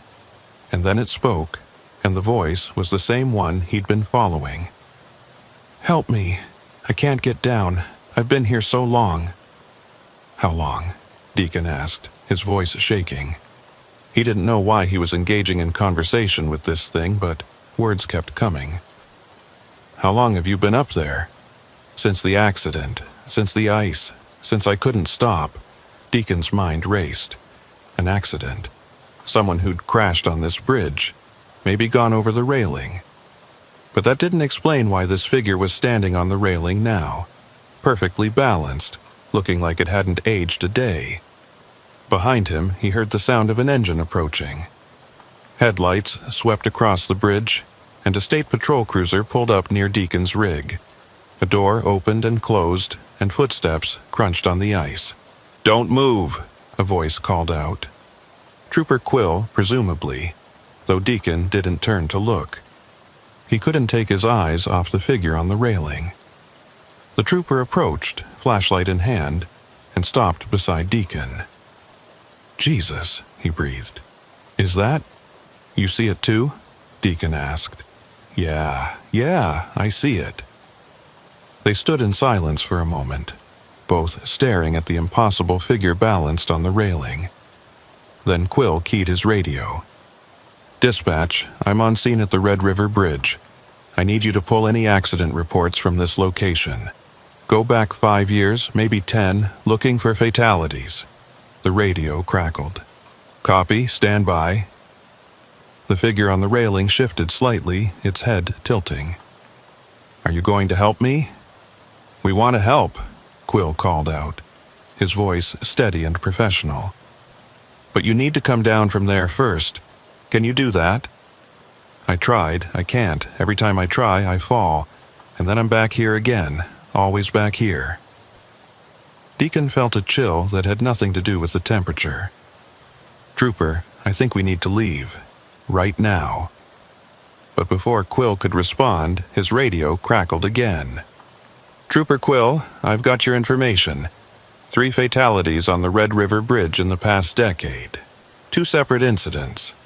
First was January 2019, single vehicle accident. Driver lost control on black ice and went through the railing. Driver's name was Sarah Klein, age 34. Body recovered 3 days later downstream. Deacon and Quill exchanged a look. Second incident was November 2022. Trucker named Michael Strand stopped to help what he reported as a stranded motorist on the bridge. When backup arrived, they found Strand's truck abandoned, engine running, but no sign of Strand. He was never found. And the third fatality, Quill asked quietly. That was Strand, presumed dead after 6 months missing. But here's the thing, Trooper. Before he disappeared, he called in a report. Said he was seeing someone standing on the bridge railing. Said they were calling for help. The figure on the railing spoke again. I've been waiting for someone to help me down, but no one ever does. They try, and then they fall. And then I'm alone again. Deacon's hand moved to Quill's arm. We're not helping her down, we're leaving, now. But as they turned to walk back to their vehicles, more figures appeared. They emerged from the shadows between the suspension cables, stepping out onto the deck one by one. 4 of them. 5. 6. All wearing different clothing from different eras, all standing impossibly still on the icy surface.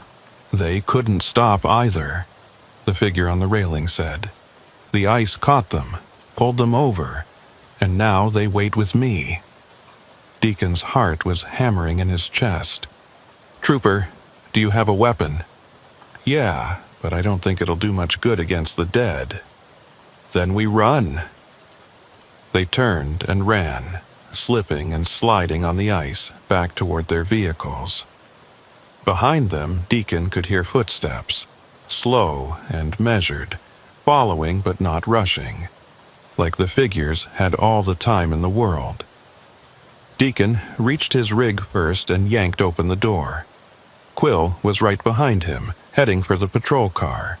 But as Deacon climbed into the cab, he saw something that made his stomach drop. The abandoned truck was gone. The roadway where it had been sitting was empty, just unbroken ice stretching across the bridge. Quill! Deacon shouted. The truck! I know, Quill yelled back. Just drive. Get off this bridge. Deacon didn't need to be told twice. He released the air brakes, shifted into gear, and pressed down on the accelerator as hard as he dared. The tires spun on the ice, then caught, and the rig lurched forward. In his mirror, he could see the figures standing in a line across the bridge deck, watching him leave. And standing in front of them, still balanced on the railing, was the woman who'd called for help. He didn't look back again. He just drove, following the patrol car's flashing lights, both of them racing across the remaining length of the bridge. The suspension cables flashed past like ribs in a skeleton, and then they were off, tires hitting solid asphalt, the bridge receding behind them. Quill pulled over a mile down the road, and Deacon followed. They both climbed out, breathing hard, and stood in the cold night air, staring back at the bridge in the distance. What the hell was that? Deacon asked. Quill shook his head. I don't know, but I'm calling it in. That bridge needs to be closed, at least until we can investigate properly. It won't matter, Deacon said quietly. Those things, they're not going anywhere. They're stuck there, on that ice, and they're trying to drag others in to keep them company. Quill looked at him. You believe that? I don't know what I believe anymore. But I know I'm never crossing that bridge again. Not at night, not in winter, not ever. They stood in silence for a moment, watching the distant lights of the bridge. Then Quill's radio crackled. All units be advised. We're receiving multiple reports of an abandoned vehicle on the Red River Bridge. Caller says it's a semi-truck, engine running, no driver present. Deacon and Quill exchanged a look of horror. That's impossible, Quill said. We just left there. There was no truck. But Deacon knew better. He thought about the drag marks on the ice, about the figure on the railing saying it had been waiting so long, about Michael Strand who'd stopped to help and never left. The bridge was collecting people, drawing them in with cries for help, with abandoned vehicles, with anything that would make a decent person stop. And once you stopped, once you tried to help, the ice pulled you in. We need to warn people, Deacon said. We need to make sure no one else stops on that bridge. Quill nodded slowly. I'll call it in. Recommend they post signs, warnings, maybe even close it during ice conditions. And if they don't, Quill looked at the bridge again, at the lights reflecting off the ice-covered deck. Then more people are going to disappear, and those figures are going to keep waiting, keep calling, keep trying to fill the loneliness. Deacon climbed back into his rig. His hands were still shaking, and he knew they'd be shaking for a long time. But he had a delivery to make, miles to cover, and a profound desire to be anywhere but here. As he pulled away, he looked in his side mirror one last time. The bridge stretched across the river, dark and gleaming, its ice-covered deck reflecting the moonlight like polished glass. And standing on the railing, barely visible in the distance, was a figure, watching him leave, waiting for the next person who'd be foolish enough to stop. Deacon pressed down on the accelerator and kept driving. He didn't stop until he reached the Oklahoma state line, where he pulled into a 24-hour truck stop and sat in the bright fluorescent light of the parking lot, surrounded by other trucks and other drivers and the comforting normalcy of the road. He called his dispatcher and explained that he'd need to take a different route on the return trip, any route that didn't cross the Red River Bridge. The dispatcher asked why, but Deacon couldn't explain.